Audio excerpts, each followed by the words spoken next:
ಕಳೆದ ಒಂದು ವಾರದಿಂದ ಎರಡೂ ರಾಜಕೀಯ ಪಕ್ಷಗಳು ನಿಮ್ಮನ್ನು ತುಂಬ ರೀತಿಯಲ್ಲಿ ತೇಜೋವಧೆ ಮಾಡ್ತಾ ಇದೆ. ನೀವು ಅದಕ್ಕೆ ಬೆಂಬಲ, ಇದಕ್ಕೆ ನಿಮ್ಮ ಉತ್ತರ ಏನು?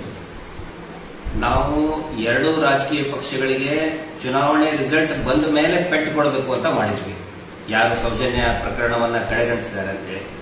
ಆದ್ರೆ ಚುನಾವಣೆಗಿಂತ ಮುಂಚೆನೆ ಪೆಟ್ಟು ಬೀಳ್ತಾ ಇದೆ ಅವರಿಗೆ. ಇದು ಅವರು ಟೀಕೆ ಮಾಡೋದು ನೋಡಿದ್ರೆ ಚುನಾವಣೆ ಆದ ನಂತರ ಎಲ್ಲರಿಗೂ ಕೂಡ ಯಾರು ಈ ನ್ಯಾಯದ ಹೋರಾಟವನ್ನ ಕಡೆಗಣಿಸಿದ್ದಾರೆ ಚುನಾವಣೆ ಮುಗಿದ ನಂತರ ಪೆಟ್ಟು ಕೊಡಬೇಕು ಅಂತ ಮಾಡಿದ್ವಿ. ಆದ್ರೆ ಇವರು ನಮ್ಮನ್ನ ಟೀಕೆ ಮಾಡೋದು ನೋಡಿದ್ರೆ ಈಗಲೇ ಪೆಟ್ಟು ಬಿದ್ದಿದೆ ಅವರಿಗೆ ಅನಿಸ್ತಾ ಇದೆ. ಈಗ ನೋಟ ವೇಸ್ಟ್ ಅಂತಾರೆ ಸರ್, ಯಾಕೆ ಬೇಕು ಸರ್ ಈ ನೋಟ? ವೇಸ್ಟ್ ಅಂತಂದ್ರೆ ನೋಡಿ, ನೋಟಾ ಬಟನ್ ಏನು ಈಗ ಇಲೆಕ್ಟ್ರಿಸಿಟಿ ಬಟನ್ ಹಾಕಿರ್ತಾರೆ ಇಲೆಕ್ಟ್ರಿಷಿಯನ್.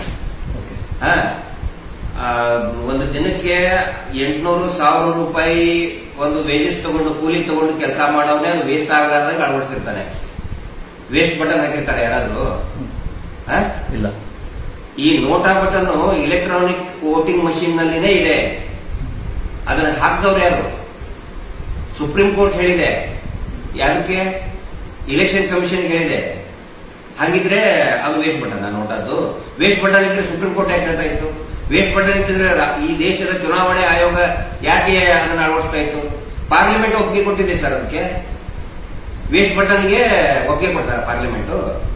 ವೇಸ್ಟ್ ಬಟನ್ ಹಾಕಿ ಅಂತ ಸುಪ್ರೀಂ ಕೋರ್ಟ್ ಹೇಳ್ತದ? ವೇಸ್ಟ್ ಬಟನ್ ಹಾಕಿ ಅಂತ ಹೇಳಿ ಈ ದೇಶದ ಚುನಾವಣೆ ಆಯೋಗ ಹೇಳ್ತದ? ನೋಡಿ, ಬುದ್ಧಿರುವಂತರಾದವರು ಯೋಚನೆ ಮಾಡಬೇಕು. ಆ ಬಟನ್ ಅಳವಡಿಸಿ ಅಂತ ಮಹೇಶ್ ಶೆಟ್ಟಿ ತಿಮ್ಮರೋಡಿ ಅವರು ಅರ್ಜಿ ಬರೆದು ಕೊಡಲಿಲ್ಲ, ಸೌಜನ್ಯ ಹೋರಾಟಗಾರರು ಅರ್ಜಿ ಬರೆದು ಕೊಡಲಿಲ್ಲ. ಈ ಬಟನ್ ಹಾಕಿ ಹಂಗ ಈ ತರ ಆಯ್ತಪ್ಪ, ಮಹೇಶ್ ಶೆಟ್ಟಿ ತಿಮ್ಮರೋಡಿ ವೇಸ್ಟ್ ಬಟನ್ ಹಾಕಕ್ಕೆ ಕೊಟ್ಟಿದ್ದಾರೆ ಅಂತ ಟೀಕೆ ಮಾಡಬಹುದು. ಈ ದೇಶದ ಸುಪ್ರೀಂ ಕೋರ್ಟ್ ಆದೇಶದ ಮೇಲೆ ಪಾರ್ಲಿಮೆಂಟ್ ಒಪ್ಪಿಕೊಂಡು ಅನುಮೋದನೆ ಮಾಡಿ ಈ ದೇಶದ ಚುನಾವಣೆ ಆಯೋಗಕ್ಕೆ ಅದರ ಮುಖಾಂತರ ಬಟನ್ ಹಾಕಿದ್ದಾರೆ. ವೇಸ್ಟ್ ಬಟನ್ ಒಂದು ನಿರ್ಧಾರ ತಗೊಳ್ಳುತ್ತೆ ಸುಪ್ರೀಂ ಕೋರ್ಟ್ ಅಂತ ಹೇಳಿದ್ರೆ ಚುನಾವಣೆ ಆಯೋಗ ನಿರ್ಧಾರ ತಗೊಳ್ಳುತ್ತೆ, ಅಥವಾ ಪಾರ್ಲಿಮೆಂಟ್ ಸ್ವತಃ. ಈಗ ನಾವು ಆಯ್ಕೆ ಮಾಡೋದು ಯಾರನ್ನ? ಇಲೆಕ್ಷನ್ ನಡೀತಾ ಇರೋದು ಯಾರಿಗಿದ್ರು? ಎಂಪಿಗಳನ್ನ ಆಯ್ಕೆ ಮಾಡ್ಕೋಬೇಕು ಅಂತ, ಹೌದಾನೆ? ಆ ಎಂಪಿಗಳು ನಿರ್ಧಾರ ತಗೊಳ್ಳುವಂತ ಪಾರ್ಲಿಮೆಂಟೇ ಜಗ ಎಲ್ಲಿ ನಿರ್ಧಾರ ತಗೊಳ್ತಾರೆ? ಎಲ್ಲಾ ಎಂಪಿಗಳಲ್ಲಿ ಬಿಡಿನ ಮನೆ ತಗೋತಾರ? ಎಲ್ಲಿ ತಗೋತಾರೆ? ಪಾರ್ಲಿಮೆಂಟ್ ತಾನೆ. ಅದೇ ಪಾರ್ಲಿಮೆಂಟೇ ನೋಟಾಕ್ಕೆ ಅನುಮೋದನೆ ಕೊಟ್ಟ ಮೇಲೆ ವೇಸ್ಟ್ ಆಗಿರುತ್ತೆ. ಹಾಗಿದ್ರೆ ಪಾರ್ಲಿಮೆಂಟ್ ವೇಸ್ಟಾ ಈ ದೇಶದ್ದು? ಈ ದೇಶ ಸುಪ್ರೀಂ ಕೋರ್ಟ್ ವೇಸ್ಟಾ? ಈ ದೇಶದ ಸಂವಿಧಾನ ವೇಸ್ಟ್ ಆಗಿದ್ರೆ ಚುನಾವಣಾ ಆಯೋಗ ವೇಸ್ಟಾ? ಇವ್ರು ಹೇಳೋ ಪ್ರಕಾರ ವೇಸ್ಟ್ ಅಂದ್ರೆ ವೇಸ್ಟ್ ಬಟನ್ ಹಾಕ್ದವ್ರು ಯಾರು? ಸುಪ್ರೀಂ ಕೋರ್ಟ್ ವೇಸ್ಟ್ ಆಗಿದ್ರೆ. ಆಮೇಲೆ ಸುಪ್ರೀಂ ಕೋರ್ಟ್ ಆದೇಶ ಪಾಸಿದ್ದು ಯಾರು? ಪಾರ್ಲಿಮೆಂಟ್ ವೇಸ್ಟ್ ಆಗಿದ್ರೆ. ಪಾರ್ಲಿಮೆಂಟ್ ವೇಸ್ಟ್ ಅಂದ್ರೆ ಮತ್ತೆ ಯಾಕೆ ಒಬ್ಬ ಎಂಪಿಗಳ ಕಳಿಸ್ತಾ ಇದ್ದೀರಪ್ಪ? Very simple. ಇದು ಒಂದು ಕಾಮನ್ ಸೆನ್ಸ್ ಯೂಸ್ ಮಾಡಬೇಕು. ನೋಡಿ, ನೋಟ ಹಾಕೋದ್ರಿಂದ, ನೋಟಕ್ಕೆ ಮತ ಹಾಕೋದ್ರಿಂದ ಇಡೀ ಒಂದು ವ್ಯವಸ್ಥೆಗೆ ಗೊತ್ತಾಗುತ್ತೆ ಇವ್ರು ಯಾಕೆ ಪತ್ರಿಕೆಗಳಲ್ಲಿ ಬರ್ತಾ ಇದೆ. ಹಗಲು ರಾತ್ರಿ ನಾವು ಹೇಳ್ತಾನೆ ಇದೀವಿ ಸೌಜನ್ಯ ನ್ಯಾಯಕ್ಕೋಸ್ಕರ. ಅಲ್ಲಿ ಹಿಂದೂ ಧರ್ಮನ ಉಪಯೋಗಿಸಿಕೊಂಡು, ಹಿಂದೂ ದೇವಸ್ಥಾನ ಉಪಯೋಗಿಸಿಕೊಂಡು 100 ಕೊಲೆ ಆಗಿದೆ ಅಂತ ಹೇಳ್ತಾ ಇದೀವಿ. ಅವಾಗ ನೋಡ್ತಾರೆ, ಅದೇ ಪ್ರಶ್ನೆ ಮುಂದಿನ ಜಡ್ಜ್ಗಳು ನೋಡ್ತಾರೆ. ಮುಂದೆ ಅದನ್ನೇ ಮಾಡ್ತೀವಿ ಸರ್, ಇದನ್ನ ತಗೊಂಡು ಹೋಗ್ತೀವಿ ನಾವು. ನೋಟಾಕ್ಕೆ ಎಷ್ಟು ಓಟ್ ಬಿದ್ದಿದೆ ತಗೊಂಡು ಹೋಗ್ತೇವೆ ನಾವು, ಕೋರ್ಟಿಗೆ ಹೋಗ್ತೀವಿ, ಮೋದಿಜಿ ಹತ್ರ ಹೋಗ್ತೀವಿ. ಮೋದಿಜಿನೇ ಕರೀತಾರೆ, ನೋಡಪ್ಪ ಇಷ್ಟು ಹೋದ ಸರಿ ಇಷ್ಟು ಓಟ್ ಬಿದ್ದಿದ್ದು ಇಲೆಕ್ಷನ್ ಅಲ್ಲಿ, ಈ ಸಾರಿ ಇಷ್ಟು ಕಡಿಮೆ ಆಗಿ ನೋಟಾಗಿ ಇಷ್ಟು ಓಟ್ ಯಾಕೆ ಬಿದ್ದಿದೆ, ಯಾಕೆ ಬಿದ್ದು ಅಂತ ಕರೀತಾರೆ ಎಲ್ಲ ಪಾರ್ಟಿ ಲೀಡರ್ಗೆ.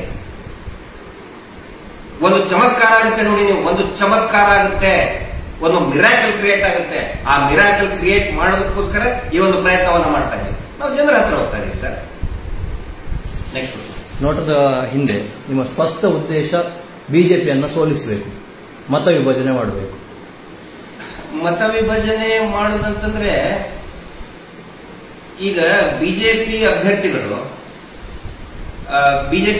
ಆದವರು ಅವ್ರದ್ದು ಕ್ಯಾಂಡಿಡೇಟ್ ಅನೌನ್ಸ್ ಆದ ತಕ್ಷಣ ಹೋಗಿ ಧರ್ಮೋದ್ಯಮಗಳ ಕಾಲು ಬಿದ್ದು ಬಂದು ನಾವು ಹೇಳಿದ್ವಾ?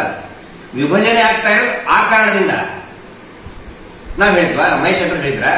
ಹೋಗ್ರಿ ಚೌಕವ್ರೆ, ಅಲ್ಲಿ ಧರ್ಮೋದ್ಯಮಿಗಳ ಕಾಲು ಬಿದ್ದು ಬನ್ನಿ ಅಂತ ಹೇಳಿದ್ರ?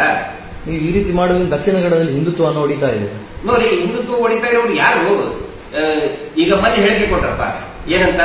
ನಾನು ದೈವಕ್ಕೆ ನ್ಯಾಯ ಕೊಡ್ತೇನೆ ಅಂತ ಹೇಳಿ. ಇದರಿಂದ ಹಿಂದುತ್ವ ಹೊಡಿತಾ ಇದೆ. ಈಗ ದೈವಕ್ಕೆ ನ್ಯಾಯ ಕೊಡಿಸೋದು ಅದು ಎಂತ ಹಾಸ್ಯಾಸ್ಪದ ಅದು. ಆ ದೈವದ ಪಾದದ ಧೂಳು ನಾವು ಇಡೀ ಸಮಸ್ತ ಕೋಟ್ಯಾಂತರ ಜನ ದೈವದ ಮುಂದೆ ಹೋಗ್ತೇವೆ, ನಮ್ಗೆ ನ್ಯಾಯ ಕೊಡಿ ದೈವಕ್ಕೆ ನಾವು ಕೇಳ್ಕೊತೇವೆ. ಅಂತ ದೈವಕ್ಕೆ ನ್ಯಾಯ ಕೊಡ್ತೀನಿ ಅಂತ ತಕ್ಷಣನೇ ನಿಜವಾದ ಹಿಂದೂಗಳಿಗೆ ಒಂದು ಭ್ರಮನಿರಸನ ಇದೆ. ಓಟ್ ಹೊಡಿತಾ ಇದ್ದಿದ್ದ ಅವರು. ಆ ನಂತರ ಇನ್ನೊಂದು ನೋಡಿ, ಇದರಲ್ಲಿ ಚರ್ಚೆ ಮಾಡಲೇಬೇಕು ಸರ್ ಈ ವಿಷಯ ನಾವು ಕೇಳಲೇಬೇಕು. ನಾನು ಕೇಳ್ತಾ ಇದ್ದೇನೆ. ಹಾಗಿದ್ರೆ ಈ ತುಳುನಾಡಿನಲ್ಲಿ ದೈವಕ್ಕೆ ನ್ಯಾಯ ಸಿಗಬೇಕೋ ಬೇಡ ಅಂತ ಕೇಳೋರು ಯಾರು ಕೇಳಿ ಹೇಳಿ? ಮುಂದಿನ ಅಭ್ಯರ್ಥಿ, ಇನ್ನು ಮುಂದಿನ ಅಭ್ಯರ್ಥಿ. ಹಾಗಿದ್ರೆ ಹಿಂದಿನ ಎಂಪಿಗಳು ನ್ಯಾಯ ಕೊಡ್ಸಿಲ್ವಾ? ಅಂದ್ರೆ ಇವರು ಅನ್ಯಾಯ ಮಾಡಿದ್ದಾರೆ. ಅನ್ಯಾಯ ಮಾಡಿದ್ರು. ಹಾಗಿದ್ರೆ ಯಾರು ನಳಿನ್ ಕುಮಾರ್ ಕಟೀಲ್ ಅನ್ಯಾಯ ಮಾಡಿದ್ರು ಅಂತ ಹೇಳಿ ಬಿಜೆಪಿ ಅಭ್ಯರ್ಥಿನೇ ಹೇಳ್ತಾ ಇದಾರಲ್ಲ.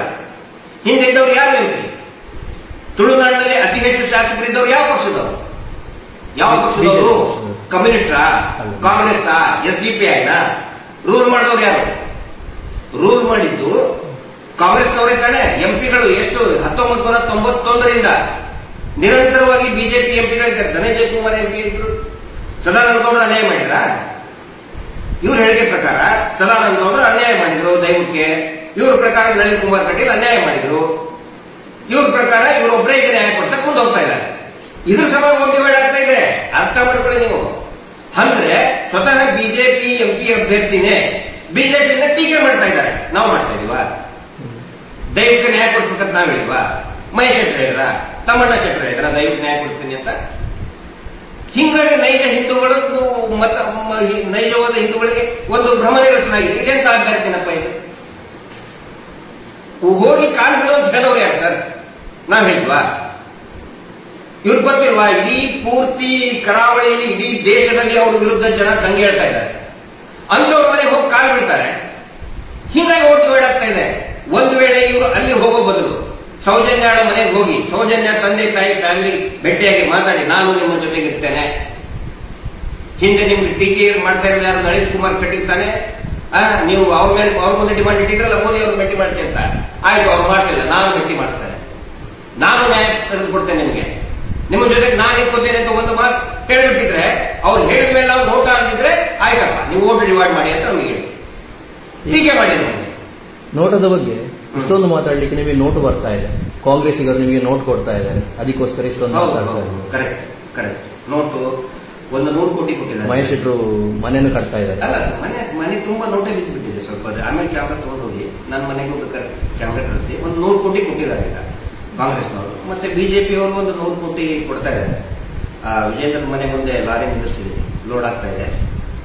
JCB ಇಂದ ನೋಟ್ ಹಾಕ್ತಾ ಇದ್ದಾರೆ. ಆನಂತರ ಅರಬ್ ದೇಶದಿಂದ ಒಂದು 100 ಕೋಟಿ ಬರ್ತಾ ಇದೆ ಹಡಗಿನಿಂದ. ಆಮೇಲೆ ಕ್ರಿಶ್ಚಿಯನ್ ದೇಶದಿಂದ ಒಂದು 100-200 ಕೋಟಿ ಬರ್ತಾ ಇದೆ. ಅದು ಯಾವುದು ಕ್ರಿಶ್ಚಿಯನ್ ಮಷಿನರಿ ದೇಶಗಳಿದೆಯಲ್ಲ, ಕ್ರಿಶ್ಚಿಯನ್ ಮಷಿನರಿ ದೇಶಗಳಿಂದ ಒಂದು 100-200 ಕೋಟಿ ಬರ್ತಾ ಇದೆ. ನೋಟ್ ಎಣಿಸಿ ಎಣಿಸಿ ಎಣಿಸಿ ಕೈಯೆಲ್ಲ ನೋಯ್ತಾ ಇದೆ. ದಯವಿಟ್ಟು ಯಾರಾದ್ರೂ ಬಂದು ಸ್ವಲ್ಪ ನೋಟ್ ಎಣಿಸಿ ನಮ್ಗೆ ಸಹಾಯ ಮಾಡಿ ಅಂತ ಎಲ್ಲರೂ ಕೇಳ್ತಾ ಇದೆ. ಇವೆಲ್ಲ ಫಾಲ್ತು ಲೂಸ್ ಹಾಕೋದು ಮಾತಾಡೋದು ಬೇಡ ಸರ್. ನಮಗೇನು ನೋಟ್ ಹಾಕಿ ಹೆಚ್ಚಿನ ಓಟ್ ಬೇಕಿಷ್ಟೇ. ಹಾಗಾದ್ರೆ ನೋಟದ ಹಿಂದೆ ನೋಟ್ ಇಲ್ಲ ಅಲ್ಲ, ನೋಟ್ ಒಂದು ಎಣಿಸ್ಲಿ ಅಲ್ಲ. ತುಂಬಾ ನೋಟ್ ಬಿದ್ದಿದೆ. ಈಗ ನೋಡಿ, ಮಹೇಶ್ ಶೆಟ್ಟರ್ ಮನೆ ತುಂಬಾ. ಆಮೇಲೆ ನಮ್ದು ತೋಟದಲ್ಲಿ ಗುಡಾನ್ ಇದೆ, ನಮ್ದು ಅಡಿಕೆ ಮತ್ತೆ ಕಾಫಿ ಇದನ್ನೆಲ್ಲ ಹಾಕೋದು ಗುಡಾನ್ ಇದೆ. ಈಗ ಅಲ್ಲಿ ಕಾಫಿನೂ ಇಲ್ಲ, ಅಡಿಕೆನೂ ಇಲ್ಲ, ಬರೀ ನೋಟೆ, ಬರೀ ನೋಟು. ಆಮೇಲೆ ಮಹೇಶ್ ಶೆಟ್ಟರ್ ಗುಡಾನಲ್ಲಿ ಅಂತೂ ಪೂರ್ತಿ ಅಡಿಕೆ ಅಂತೂ ಇಲ್ವೇ ಇಲ್ಲ, ಬರೀ ನೋಟ್ ಇದೆ. ದಯವಿಟ್ಟು ಯಾರಾದ್ರೂ ನಮ್ಗೆ ಎಣ್ಸಕ್ಕಾಗ್ತಾ ಇಲ್ಲ. 9 ತಿಂಗಳಿಂದ ಸೌಜನ್ಯ ಹೋರಾಟ ನಡೀತಾನೆ ಇದೆ. ಇಲ್ಲಿವರೆಗೆ ಜೈ ಮಟ್ಟಣ್ಣ, ಜೈ ತಮ್ಮಣ್ಣ, ಜೈ ತಿಮರಡಿ ಅಂತ ಹೇಳ್ತಿದ್ದವರು ಇವತ್ತು ಜೈ ಬಿಜೆಪಿ, ಇವರು ಕಾಂಗ್ರೆಸ್ಸಿಗರು, ಇವರಿಗೆ ದುಡ್ಡು ಬಂದಿದೆ, ಈ ರೀತಿ ಸಮರ ಸಾರ್ತಾ ಇದ್ದಾರೆ. ಇದ್ರ ಉದ್ದೇಶ ಏನಾಗಿರುವುದು ನೋಡಿ? ಈ ಸಮರ ಸಾರ್ತಾ ಇರೋರು ಬಿಜೆಪಿಗರಲ್ಲ, ಅದನ್ನು ನಾವು ತಿಳ್ಕೊಂಡು. ಈಗ ಚುನಾವಣೆಗಳು ಇವತ್ತಿನ ದಿನದಲ್ಲಿ ಕಾರ್ಯಕರ್ತರನ್ನ ಮುಂದಿಟ್ಕೊಂಡು ರಾಜಕೀಯ ಪಕ್ಷಗಳು ಚುನಾವಣೆಯನ್ನ ಎದುರಿಸ್ತಾ ಇಲ್ಲ. IT ಏಜೆನ್ಸಿಗಳನ್ನ ಇಟ್ಕೊಂಡಿದ್ದಾರೆ. IT ಅಂತಂದ್ರೆ ಈ ಸೋಷಿಯಲ್ ಮೀಡಿಯಾ ಏಜೆನ್ಸಿಗಳಿಗೆ ದುಡ್ಡು ಕೊಟ್ಟು ಚುನಾವಣೆಗಳನ್ನ ಎದುರಿಸ್ತಾ ಇದ್ದಾರೆ. ಇವೇನು ಬರ್ತಾ ಇದ್ದಾವಲ್ಲ, ಏನು ನಮಗೆ ಅಗೇನ್ಸ್ಟ್ ಆಗಿ ಪೋಸ್ಟ್ ಬರ್ತಾ ಇದ್ದಾವಲ್ಲ, ನಾನೆಲ್ಲ ನಮ್ಮ ಬಿಜೆಪಿ ಕಾರ್ಯಕರ್ತರಿಗೆ, ವಿಶೇಷವಾಗಿ ಹಿಂದೂ ಕಾರ್ಯಕರ್ತರಿಗೆ ಮತ್ತು ಮುಖ್ಯವಾಗಿ ಮತದಾರರಿಗೆ ನಾನು ಹೇಳಕ್ ಬರ್ತಾ ಇದ್ದೀನಿ, ಇದು ಯಾವ ಕೂಡ ಬಿಜೆಪಿ ಕಾರ್ಯಕರ್ತರದ್ದಲ್ಲ. ಇದು ಆ ಏಜೆನ್ಸಿಗಳು. ಮೊನ್ನೆ ಒಬ್ಬ 420 ಸಿಕ್ಕಾಕೊಂಡು ಬಿದ್ದಲ್ಲ, ಯಾರು ಹೇಳಿ? 420 ಕೇಸ್ ಮಾಡಿ ಸಿಎಂ ನಾನು ಏನು ಮುಂದಿನ ಅವನಿಗೆ ಏಜೆನ್ಸಿ ಕೊಟ್ಟಿದ್ರು. ಬುದ್ಧಿ ಬೇಡವಾ ಇವರಿಗೆ? ಏಜೆನ್ಸಿ ಕೊಟ್ಟಿದ್ದ ಅವನಿಗೆ. ಅವನೇನ್ ಮಾಡ್ತಾ ಇದ್ದ? ಬರೀ ಈ ತರ ಹಿಂಗಿಂಗ್ ಮಾಡಿ ಒಂದು ರಾಂಗ್ ಪ್ರೊಪಗಂಡಾ ಮಾಡೋದು, ಜನರಿಗೂ ಬ್ರೇನ್ ವಾಶ್ ಮಾಡೋದು. ಮುಂಚೆ ಇವ್ರು ಮುಳೆ ಹಾಕಿ ಬಿಸಿ ಹಾಕಿದ್ರು, ಬಿಸ್ಕೆಟ್ ಹಾಕಿದ್ರು. ಯಾರು? D gang. ನೀನು ಹಿಂಗೆ ಹೋರಾಟಗಾರರಿಗೆ ಕೆಟ್ಟದಾಗಿ ಒಂದು ಪ್ರೊಪಗಂಡಾ ಮಾಡಬೇಕು, ಹೋರಾಟಗಾರ ಹೆಂಡತಿ ಮಕ್ಕಳಿಗೆ ಬೈಬೇಕು, ಫೇಕ್ ಅಕೌಂಟ್ ಕ್ರಿಯೇಟ್ ಮಾಡಿ ಅವ್ರ ಸಲ ಕೆಲಸ ಮಾಡ್ತಿದ್ದಾರೆ. ಈಗ ಈ ಬಿಜೆಪಿ ಕ್ಯಾಂಡಿಡೇಟ್ ಅವನಿಗೆ ವಹಿಸಿದ್ದಾರೆ, ಮತ್ತೆ ಕಳತನ ಸಿಕ್ಬಿದ್ದ, 420 ಕೇಸಲ್ಲಿ ಸಿಕ್ಬಿದ್ದ. ಅಂದ್ರೆ ಈ ತರ ಏಜೆನ್ಸಿಗಳು ಬರೀತಾ ಇದ್ದಾರೆ ಒಂದು ಜನರಲ್ಲಿ ಒಂದು ತಪ್ಪು ಅಭಿಪ್ರಾಯ ಮೂಡಬೇಕು ಅಂತ ಹೇಳಿ. ಕಾರ್ಯಕರ್ತರು ಯಾರಿಲ್ಲ. ಕಾರ್ಯಕರ್ತರ ಪಾಪ ನೋಡಿ, ಬಿಜೆಪಿ ಆಗಲಿ ಹಿಂದೂ ಕಾರ್ಯಕರ್ತರು ಶುದ್ಧ ಮನಸ್ಸಿನವರು, ಪ್ರಾಮಾಣಿಕವಾಗಿ ಕೆಲಸ ಮಾಡೋರು. ಅವ್ರಿಗೆ ಅದರಲ್ಲಿ ಯಾವುದೇ ರೀತಿ ಗೊಂದಲ ಇಲ್ಲ. ಕೆಲವೊಂದು ಜನಕ್ಕೆ ಹೌದು ಏನಾದ್ರು ಕಾಂಗ್ರೆಸ್ ಬರ್ತದೋ ಇದನ್ನ ಬರ್ತದೋ ಅಂತ ಪ್ರಶ್ನೆ ಮಾಡ್ತಾ ಇದ್ದಾರೆ. ನೀವು ಕೇಳಿದ್ರಲ್ಲ ಗಳೇನು ವೋಟ್ ಡಿವೈಡ್ ಆಗುತ್ತೆ. ಈ ಪ್ರಶ್ನೆ ಹೆಂಗಿದೆ ಅಂತ ಹೇಳಿದ್ರೆ, ಈ ರನ್ನಿಂಗ್ ರೇಸ್ ಗಿಂತ ಮುಂಚೆ ಟ್ರ್ಯಾಕ್ ಅಲ್ಲಿ ನಿಂತಿರ್ತಾರಲ್ಲ, ಅವನಿಗೆ ಪ್ರತಿ ಸಾರಿ ಗೊತ್ತಿರ್ತಾರೆ ಜನಕ್ಕೆಲ್ಲ, ಇವರು ರೇಸ್ ನಲ್ಲಿ ನಿಂತ್ಕೊಂಡಿದ್ದಾರೆ ಅಂತ ಹೇಳಿ. ಹೊಸದಾಗಿ ಒಬ್ಬನು ಬರ್ತಾನೆ, ಅವನು ಹೋಗಿ ಏನ್ ಕೇಳ್ಬೇಕು ಹೇಳಿ? ಅವನಿಗೆ ಆಯ್ತು, ನೀವು ಏನೇನ್ ಪ್ರಿಪರೇಷನ್ ಮಾಡಿದಾರ ರನ್ನಿಂಗ್ ಅಲ್ಲಿ, ಫಸ್ಟ್ ರ್ಯಾಂಕ್ ಬರೋದಕ್ಕೆ ಏನೇನು ನಿಮ್ಮ ಶ್ರಮ ಅಂತ ಕೇಳ್ಬೇಕಪ್ಪ. ನೀವು ಮುಂದೆ ಜಾಸ್ತಿ ಚೆನ್ನಾಗಿ ಓಡಿದ್ರೆ ನೀವೇನ್ ಮಾಡ್ತೀರಾ ನಿಮ್ಮ ಕೇಳ್ಬೇಕು. ಅವನಿಗೆ ನೀವ್ ಯಾಕೆ ಜೋರಾಗಿ ಓಡಬೇಕು? ನೀವು ಓಡಿದ್ರೆ ಪಕ್ಕದವನು ಸೋಲಲ್ವಾ? ನೀವು ಜೋರಾಗಿ ಓಡಿದ್ರೆ ಇವನಿಗೆ ಅನುಕೂಲ ಆಗುತ್ತೆ, ನಿಮ್ಗೆ ಇನ್ನೊಬ್ಬ ಪಕ್ಕದವನು ಇದ್ದವನಿಗೆ ನೋವಾಗಲ್ವಾ ಅವನಿಗೆ ಅಂತ ಕೇಳಿದ್ರೆ? ರನ್ನಿಂಗ್ ರೇಸ್ ಇದು. ನಾವು ಎಲ್ಲಿ ಕೊಡ್ತಾ ಇದ್ದೀವಿ? ನೋಟ ಜಾಸ್ತಿ ಬೇಕು, ಇಡೀ ದೇಶದ ಗಮನ ಸೆಳೆಸಬೇಕು, ಪ್ರಧಾನಮಂತ್ರಿಗಳ ಗಮನ ಸೆಳೆಯಬೇಕು, ಇಡೀ ಎರಡೂ ರಾಜಕೀಯ ಪಕ್ಷಗಳ ಗಮನ ಸೆಳೆಯಬೇಕು, ನ್ಯಾಯಾಂಗದ ವ್ಯವಸ್ಥೆಯ ಗಮನ ಸೆಳೆಯಬೇಕು. ನೋಡಿ, ನೋಟಾಗ ಅತಿ ಹೆಚ್ಚು ಓಟ್ಗಳು ಬಂದ್ರೆ ಇವ್ರು ಏನ್ ಮಾಡ್ತಾ ಇದ್ದಾರೆ ಧರ್ಮೋದ್ಯಮಿಗಳು, ನಾವು ಭಾರಿ ಶ್ರೇಷ್ಠ, ನಾವು ಅಷ್ಟು ಪ್ರಶಸ್ತಿ ಬಂದೈತೆ, ನಾವು ಈ ಧರ್ಮದ ಕಾರ್ಯ ಮಾಡಿದ್ದೇವೆ. ನೋಟಾಗ ಜಾಸ್ತಿ ಬಂದ್ರೆ ಕರೆದು ಕೇಳ್ತಾರೆ, ಮುಗಿತಾರೆ, ಏನು ನೀವು ಇಷ್ಟೆಲ್ಲ ಮಾತಾಡ್ತಿದ್ದ ಇವನ್ ಮತಕ್ಕೆ ಅಂತ ಹೋಗ್ಯಲ್ವಾ? ಇವನ್ ವಿರುದ್ಧ ನೋಟ ಇರುವುದು ಇವ್ರ ವಿರುದ್ಧ, ಯಾವುದೇ ಪಕ್ಷದ ವಿರುದ್ಧ ಖಂಡಿತ ಅಲ್ಲ. ಆಮೇಲೆ ಇನ್ನೂ ಒಂದು ನಾನು ಸ್ಪಷ್ಟಪಡಿಸ್ತಾ ಇದ್ದೇನೆ, ನಾವು ನೋಟ ಅನ್ನೋ ಒಂದು ಪೊಲಿಟಿಕಲ್ ಪಾರ್ಟಿ ಮಾಡಿಲ್ಲ, ರಾಜಕೀಯ ಪಕ್ಷ ಮಾಡಿ ನಮ್ಮ ಪಕ್ಷಕ್ಕೆ ಸೇರ್ಪಡೆ ಮಾಡ್ಕೊಳ್ಳಿ ಅಂತ ಹೇಳ್ತಾ ಇಲ್ಲ. ಇಲೆಕ್ಷನ್ ಮುಗಿದ್ಮೇಲೆ ನಿಮ್ಮ ಪಾರ್ಟಿ ಪಕ್ಷಗಳಿಗೆ ಹೋಗಿ ನೀವು. ಮಹೇಶ್ ಶೆಟ್ಟಿ ಹೇಳ್ತಾ ಇದ್ದಾರೆ ಮಾಧ್ಯಮದಲ್ಲಿ ಕೂತು, ನಾನು ಈ ಹಿಂದೆ ಕಾಂಗ್ರೆಸ್ಗೆ ವೋಟ್ ಕೊಡ್ತಾ ಇದ್ದೀನಿ ಅಂತ, ಇಂಡೈರೆಕ್ಟ್ ಆಗಿ ಕಾಂಗ್ರೆಸ್ಗೆ ವೋಟ್ ನೀಡಲಿಕ್ಕೆ ಅವರು ಪ್ರೇರೇಪಣೆ ಕೊಡ್ತಾ ಇದ್ದಾರೆ. ಆಯ್ತು, ಹಂಗಿದ್ರೆ ಪ್ರಭಾಕರ್ ಭಟ್ರ ಜೊತೆಗೂ ಹೋಗಿ ಕೂತ್ಕೊಂಡಿದ್ರಲ್ಲ, ಪ್ರಭಾಕರ್ ಭಟ್ರು ಹೇಳಿದ್ರ ಕಾಂಗ್ರೆಸ್ಗೆ ವೋಟ್ ಅಂತ ಹೇಳಿ? ಪ್ರಭಾಕರ್ ಭಟ್ರ ಜೊತೆಗೆ ಹೋಗಿ ಕೂತ್ಕೊಂಡಿದ್ದಾರೆ. ನೋಡಿ, ಮಹೇಶ್ ಶೆಟ್ಟರ್ದು ಕಳೆದ 12 ವರ್ಷದಿಂದ ನೀವು ಗಮನಿಸಿ, ಅವ್ರದ್ದು ಎಲ್ಲಾ ಸ್ಟೇಟ್ಮೆಂಟ್ ಗಳನ್ನ ಗಮನಿಸಿ, ಮತ್ತೆ ನಮ್ದು ಲಾಸ್ಟ್ ಒಂದು 8-9 ತಿಂಗಳಿಂದ ನಮ್ಮ ಮಾತನ್ನು ಗಮನಿಸಿ. ನಾವು ಯಾವುದೇ ರಾಜಕೀಯ ಪಕ್ಷವನ್ನ ಗಮನದಲ್ಲಿ ಇಟ್ಕೊಂಡು ಮಾಡ್ತಾ ಇಲ್ಲ. ಮಹೇಶ್ ಶೆಟ್ಟರ್ ಆಗಿ ನಾವು ಏನ್ ಗಮನದಲ್ಲಿ ಇಟ್ಕೊಳ್ತೀವಿ? ಸೌಜನ್ಯಕ್ಕೋಸ್ಕರ ನ್ಯಾಯ, ಅದನ್ನ ಗಮನದಲ್ಲಿ ಇಟ್ಕೊಂಡು ನಾವು ಹೇಳಿಕೆಗಳನ್ನ ಕೊಡ್ತಾ ಇದ್ದಾರೆ ಎಲ್ಲರೂ. ಇಲ್ಲಿ ತನಕ ಜನ ಅದನ್ನೇ ಹೇಳ್ತಾ ಇದ್ರು, ಸೌಜನ್ಯ ನ್ಯಾಯಕ್ಕೋಸ್ಕರ ಇವ್ರು ದುಡಿತಾ ಇದ್ದಾರೆ. ಇಲ್ಲ, ಈಗ ನೀವು ಸೌಜನ್ಯ ನ್ಯಾಯವನ್ನು ಹಿಡ್ಕೊಂಡು ರಾಜಕೀಯ ಬೇಳೆ ಬೇಯಿಸ್ಕೊಳ್ತಾ ಇದ್ದೀರಾ. ರಾಜಕೀಯ ಬೇಳೆ ಬೇಯಿಸ್ಕೊಳ್ಳೋದಷ್ಟೇ ಅಲ್ಲ, ಅನ್ನನೂ ಬೇಯಿಸ್ಕೊತಾ ಇದ್ದೇವೆ. ಬರೀ ಬೇಳೆ ಯಾಕೆ?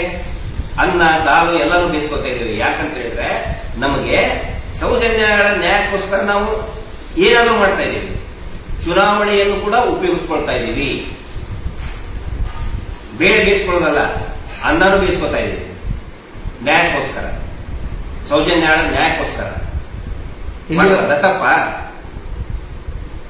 ಇಲ್ಲಿವರೆಗೆ ವೇದಿಕೆಗಳಲ್ಲಿ ಸಾಕ್ಷಿಗಳಿದೆ ಅಂತ ಬೊಬ್ಬೆ ಹೊಡಿತಾ ಇದೆ. ಈಗ ಸಾಕ್ಷಿ ಕೊಡ್ಬೋದಲ್ಲ ಕೋರ್ಟಿಗೆ? ಯಾಕೆ ಈ ನೋಟು? ಸಾಕ್ಷಿ ತಗೊಂಡು ಹೋಗಿ ಕೋರ್ಟಿನ ಗೇಟಿನ ಮುಂದೆ ಹಿಂಗೆ ಕದಿಕ್ ಬರ್ಬೇಕಾ? ಯಾವಾಗ ಕೊಡ್ಬೇಕು ಸಾಕ್ಷಿ? ಅದನ್ನ ಹೌದು, ಕೋರ್ಟಿಗೆ ಕೊಡ್ತೀವಿ. ಕೋರ್ಟ್ ಟ್ರಯಲ್ ಶುರು ಆಗುತ್ತೆ ತಾನೆ, ಇನ್ವೆಸ್ಟಿಗೇಷನ್ ಸ್ಟಾರ್ಟ್ ಆಗುತ್ತೆ ತಾನೆ. ಹೋಗಿ ಏನ ರಾಕೇಶ್ ಶೆಟ್ಟಿ ಮುಂದೆ ಒಯ್ಕೊಡ್ಬೇಕಾ? ಯಾರ ಮುಂದೆ ಒಯ್ಕೊಡ್ಬೇಕು? ಕೋರ್ಟ್ ನಲ್ಲಿ ಕೇಸ್ ಇರ್ಬೇಕಾದ್ರೆ ಈ ನೋಟ ಯಾಕೆ? ಆಯ್ತು, ಕೋರ್ಟ್ ಅಲ್ಲಿ ಕೇಸ್ ಇರ್ಬೇಕಾದ್ರೆ ನೋಟ ಯಾಕೆ ಅಂತ ಬಹಳ ಕರೆಕ್ಟ್ ಸರ್. ಕಾವೇರಿ ಜಲ ವಿವಾದ ಪ್ರಕರಣ ಕೋರ್ಟ್ ಅಲ್ಲಿ ಇದೆಯಲ್ಲ, ಯಾಕೆ ಹೋರಾಟ ಮಾಡ್ತಾರೆ? 2G ಸ್ಪೆಕ್ಟ್ರಮ್ ಕೋರ್ಟ್ ಅಲ್ಲಿ ಇತ್ತಲ್ಲ, ಯಾಕೆ ಹೋರಾಟ ಮಾಡಿದ್ವಿ? ಯಾಕೆ ಮಾತಾಡಿದ್ವಿ? ರಾಮ ಮಂದಿರ, ಪ್ರಭು ಶ್ರೀರಾಮಚಂದ್ರ ಮಂದಿರನ ದೇವತಾ ಅಲ್ಲಿ ಜಾಗೆ ಬಗ್ಗೆ ಕೋರ್ಟ್ ಅಲ್ಲೇ ಇತ್ತಲ್ಲ, ಯಾಕೆ ಮಾತಾಡಿದ್ವಿ ನಾವು? ಪ್ರಭು ಶ್ರೀರಾಮಚಂದ್ರ ಅಲ್ಲೇ ಹುಟ್ಟಿದ್ದು ಅಂತ ಯಾಕೆ ಹೇಳಿದ್ವಿ ನಾವು? ನಮ್ಮಂತ ಲಕ್ಷಾಂತರ ಕೋಟ್ಯಾಂತರ ಕಾರ್ಯಕರ್ತರು ಯಾಕೆ ಹೇಳಿದ್ರು? ಕೋರ್ಟ್ ಅಲ್ಲಿ ಹೇಳ್ಬೋದಿತ್ತಲ್ಲ, ಕೋರ್ಟ್ ಅಲ್ಲಿ ಸುಮ್ಮನೆ ಯಾಕೆ ಹೇಳ್ತಾರೆ? ಒಂದು ಜನಾಭಿಪ್ರಾಯ ಹುಟ್ಟಿಸೋದಕ್ಕೆ. ನಮ್ಮ ಸ್ವಾಭಿಮಾನ ಅಯೋಧ್ಯೆ ಕೋರ್ಟಲ್ಲಿ ಇದೇ ಮಾತನ್ನ ನೋಡಿ, ಇವ್ರು ಹೇಳ್ತಾ ಇದ್ದಾರಲ್ಲ, ಇದೇ ಮಾತನ್ನ ಯಾರು ಈ ರಾಮ ಜನ್ಮಭೂಮಿಯನ್ನ ವಿರೋಧಿಸೋರು, ರಾಮ ಮಂದಿರನ ವಿರೋಧ ಮಾಡೋ ಪ್ರಶ್ನೆ ಕೇಳ್ತಾ ಇದ್ದಾರೆ ನಮಗೆ. ಕೋರ್ಟಲ್ಲಿ ಯಾಕೆ ಮಾತಾಡ್ತೀರಾ ಅಂತ ಹೇಳಿ ಆದ್ರೂ ಬಿಟ್ವಾ? ಆದ್ರೂ ನಾವು ಬಿಟ್ವಾ ಅದನ್ನ? ಮಹಾರಾವಿ ವಿವಾದ ಕೋರ್ಟಲ್ಲಿದೆ, ಯಾಕೆ ಮಾತಾಡ್ತೀರಾ ಅಂತ ಕೇಳಿದ್ರೆ ಮಾತಾಡ್ಬಾರ್ದ? ನಿರ್ಭಯ ಪ್ರಕರಣ ದಾಖಲಾದ ತಕ್ಷಣ 6 ಜನರ ಮೇಲೆ ಎಫ್ಐಆರ್ ಆಯ್ತು, ಕೋರ್ಟಲ್ಲಿದೆ, ಯಾಕೆ ಹೋರಾಟ ಮಾಡ್ತೀರಿ ಅಂತ ಕೇಳಿದ್ರೆ ದೊಡ್ಡ ಹೋರಾಟ ಆಯ್ತು, ಇಡೀ ದೇಶ ತುಂಬಾ, ಇಡೀ ದೆಹಲಿ ತುಂಬಾ ದೊಡ್ಡ ದಂಗೆ ಆಯ್ತು, ಕೋರ್ಟಲ್ಲಿದೆ, ಯಾಕೆ ಹೋರಾಟ ಮಾಡಬೇಕು ಅಂತ ಕೇಳಿದ್ರೆ ಏನ್ ಹೇಳ್ಬೇಕು? ಯಾಕೆ ಹೋರಾಟ ಮಾಡಬೇಕು ಅಂತ ಹೇಳಿದ್ರೆ ಒಂದು ಜನಾಭಿಪ್ರಾಯ. ಸಂಘ ಎಲ್ಲ ರಾಜಕೀಯ ಪಕ್ಷಗಳು ಮಾತಾಡ್ತವೆ, ಅವರವ್ರಿಗೆ ಈಗ ವಿರೋಧ ಪಕ್ಷದ ಬಗ್ಗೆ ಮಾತಾಡ್ತಾರೆ. ಈಗ ಪದೇ ಡಿ ಕೆ ಶಿವಕುಮಾರ್ ಬಗ್ಗೆ ಮಾತಾಡಲ್ವಾ, ನಿಮ್ಮ ಮೇಲೆ ಇಡೀ ದಾಳಿ ಆಯ್ತು ಅಂತ ಹೇಳಿ. ಆನಂತರ ಈಗ ಮೋದಿಜಿ ಬಗ್ಗೆ ಕೂಡ ಕೆಟ್ಟದಾಗ ಮಾತಾಡ್ತಾರೆ, ಕೋರ್ಟಲ್ಲಿ ಇರ್ತದೆ. ಈಗ ಗುಜರಾತ್ ದಂಗೆ ಪ್ರಕರಣ ಕೋರ್ಟಲ್ಲಿ ಇರ್ತಾನೆ, ಯಾಕಪ್ಪ ಮತ್ತೆ ಇವರು ಕಾಂಗ್ರೆಸ್ ಅವರು ಮಾತಾಡಿದ್ರು? ಗುಜರಾತ್ ಯಾಕೆ ಪದೇ ಮೋದಿ ಅವರನ್ನು ಟಾರ್ಗೆಟ್ ಮಾಡಿದ್ರು? ಕೋರ್ಟಲ್ಲಿ ಇರ್ತಾನೆ. ಗುಜರಾತ್ ದಂಗೆಗಳ ಬಗ್ಗೆ ಕೋರ್ಟಲ್ಲೇ ಇತ್ತು, ಯಾಕೆ ಅದರ ಬಗ್ಗೆ ಮಾತಾಡಿದ್ರು? ಸುಮ್ಮನೆ ಕುತ್ಕೋಬೇಕಿರ್ತಾನೆ. ಕಾಂಗ್ರೆಸ್ ಅವರು ಕಮ್ಯುನಿಸ್ಟ್ಗಳು ಯಾಕೆ ಮಾತಾಡಿದ್ರು? ಯಾಕೆ ಮಾತಾಡಬೇಕಾಗುತ್ತೆ ಅಂತ ಹೇಳಿದ್ರೆ, ಚುನಾವಣೆ ಅಂದ್ರೆ ಒಂದು ಜನತಾ ನ್ಯಾಯಾಲಯ, ಜನರಿಗೆ ಕನ್ವಿನ್ಸ್ ಮಾಡಬೇಕಾಗುತ್ತೆ. ಹೀಗಾಗಿ ನಾವು ಕನ್ವಿನ್ಸ್ ಮಾಡ್ತಾ ಇದ್ದೀವಿ ನೋಟಾ ಯಾಕೆ ಅಂತ ಹೇಳಿ. ನೋಟಾ ಸರ್, ನಾನು ಬಹಳ ಸ್ಪಷ್ಟವಾಗಿ ಹೇಳ್ತಾ ಇದ್ದೀನಿ, ಯಾವುದೇ ಪಕ್ಷದ ವಿರುದ್ಧ ಎಲ್ಲಾ ಪಕ್ಷಗಳು ಕೇರ್ಲೆಸ್ ಮಾಡಿದ್ರಲ್ಲ, ಬಿಡಪ್ಪ, ದೊಡ್ಡವರು ವಿರುದ್ಧ ಯಾಕೆ ಮಾತಾಡಬೇಕು, ಸುಮ್ಮನಾಗಲ್ಲ. ಅರೆ ಅದ್ರ ಸಲುವಾಗಿ ನಾವು ಜನರ ಮುಂದೆ ಹೋಗ್ತಾ ಇದ್ದೀವಿ. ಅಟ್ಲೀಸ್ಟ್ ನಮಗಾದ್ರೂ ಬಿಡಿ. ನೀವಾದ್ರೂ ಮಾತಾಡಲಿಲ್ಲ ಚುನಾವಣೆಯಲ್ಲಿ, ಈ ಅತ್ಯಾಚಾರಗಳ ವಿರುದ್ಧ ನೀವಾದ್ರೂ ಮಾತಾಡಲಿಲ್ಲ, ನಮಗಾದ್ರೂ ಮಾತಾಡೋಕೆ ಒಂದು ಅವಕಾಶ ಕೊಡಿ ಅಂತ. ಈ ಚುನಾವಣೆ ನಮಗೆ ಅವಕಾಶ ಕೊಟ್ಟಿದೆ. ಸುಪ್ರೀಂ ಕೋರ್ಟ್, ಈ ದೇಶದ ಸುಪ್ರೀಂ ಕೋರ್ಟ್ ನಮಗೆ ಅವಕಾಶ ಕೊಟ್ಟಿದೆ. ಈ ದೇಶದ ಸಂವಿಧಾನ ನಮಗೆ ಅವಕಾಶ ಕೊಟ್ಟಿದೆ. ನೋಟಾ ಬಟನ್ ಅನ್ನ ಇವಿಎಂ ಅಲ್ಲಿ ಹಾಕಿ, ಇವಿಎಂ ಅಲ್ಲಿ ನೋಟಾ ಬಟನ್ ಇಲ್ಲದೆ ನಾವು ಮಾಡಕ್ಕಾಗುತ್ತಾ? ಇದು ಉತ್ತರ ಕೊಡಿ ನಮಗೆ. ನಾವು ನೇರವಾಗಿ ಮತದಾರರಿಗೆ ನಾನು ಎಂದು ವಿನಂತಿ ಮಾಡ್ಕೊಳ್ತಾ ಇದ್ದೀನಿ. ನೋಡಿ, ಇಲ್ಲಿ 2 ತರದ ಜನಗಳಿದ್ದಾರೆ. ಒಂದು ಎಲ್ಲಾ ಪಕ್ಷದ ಕಾರ್ಯಕರ್ತರು, ವಿಶೇಷವಾಗಿ ಅತಿ ಹೆಚ್ಚು ಈ ಹಿಂದೂ ಕಾರ್ಯಕರ್ತರು ನಮ್ಮ ಜೊತೆ ಇದ್ದಾರೆ. ಅವರಿಗೆ ನಾನು ಮತ್ತೆ ಕಾಂಗ್ರೆಸ್ನವರು ಇದ್ದಾರೆ, ಕಮ್ಯುನಿಸ್ಟ್ ಅದೇ ಸಮಸ್ಯೆ. ಹಿಂದೂ ಕಾರ್ಯಕರ್ತರು ನಿಮ್ಮ ಜೊತೆ ಇದ್ದಾರೆ, ನೀವು ಬಿಜೆಪಿ ಮತಗಳೆಲ್ಲ ನೋಟಕ್ಕೆ ಹೋಗಿ ಕಾಂಗ್ರೆಸ್ ಗೆಲ್ಲುತ್ತೆ, ಹಿಂದುತ್ವದ ಭದ್ರಕೋಟೆ ಹೊಡಿತಾರೆ. ಹಿಂದೂ ಕಾರ್ಯಕರ್ತರು ಯಾಕೆ ಬಂದರು ಹೋರಾಟಕ್ಕೆ? ಮೈಸೂರು ಜೊತೆಗೆ ಯಾಕೆ ಬಂದರು? ಯಾಕಂದ್ರೆ ಅವ್ರಿಗೆ ಫೀಲಿಂಗ್ ಇದೆ, ನಮ್ಮ ಹಿಂದೂ ದೇವಸ್ಥಾನ ಹಾಳಾಗ್ತಾ ಇದೆ. ಹಿಂದೂ ಪರವಾಗಿ ಮಾತಾಡ್ತಾ ಇರೋರು ಹಿಂದೂ ಬಿಟ್ಟು ಇನ್ನೇನು ಬೇರೆಯವರು ಮಾತಾಡ್ತಾರ? ಅದು ಯಾರದು ಮುಸ್ಲಿಂ ಇದನ್ನಿದೆ ಓವೈಸಿ ಬಂದು ಮಾತಾಡ್ತಾನ?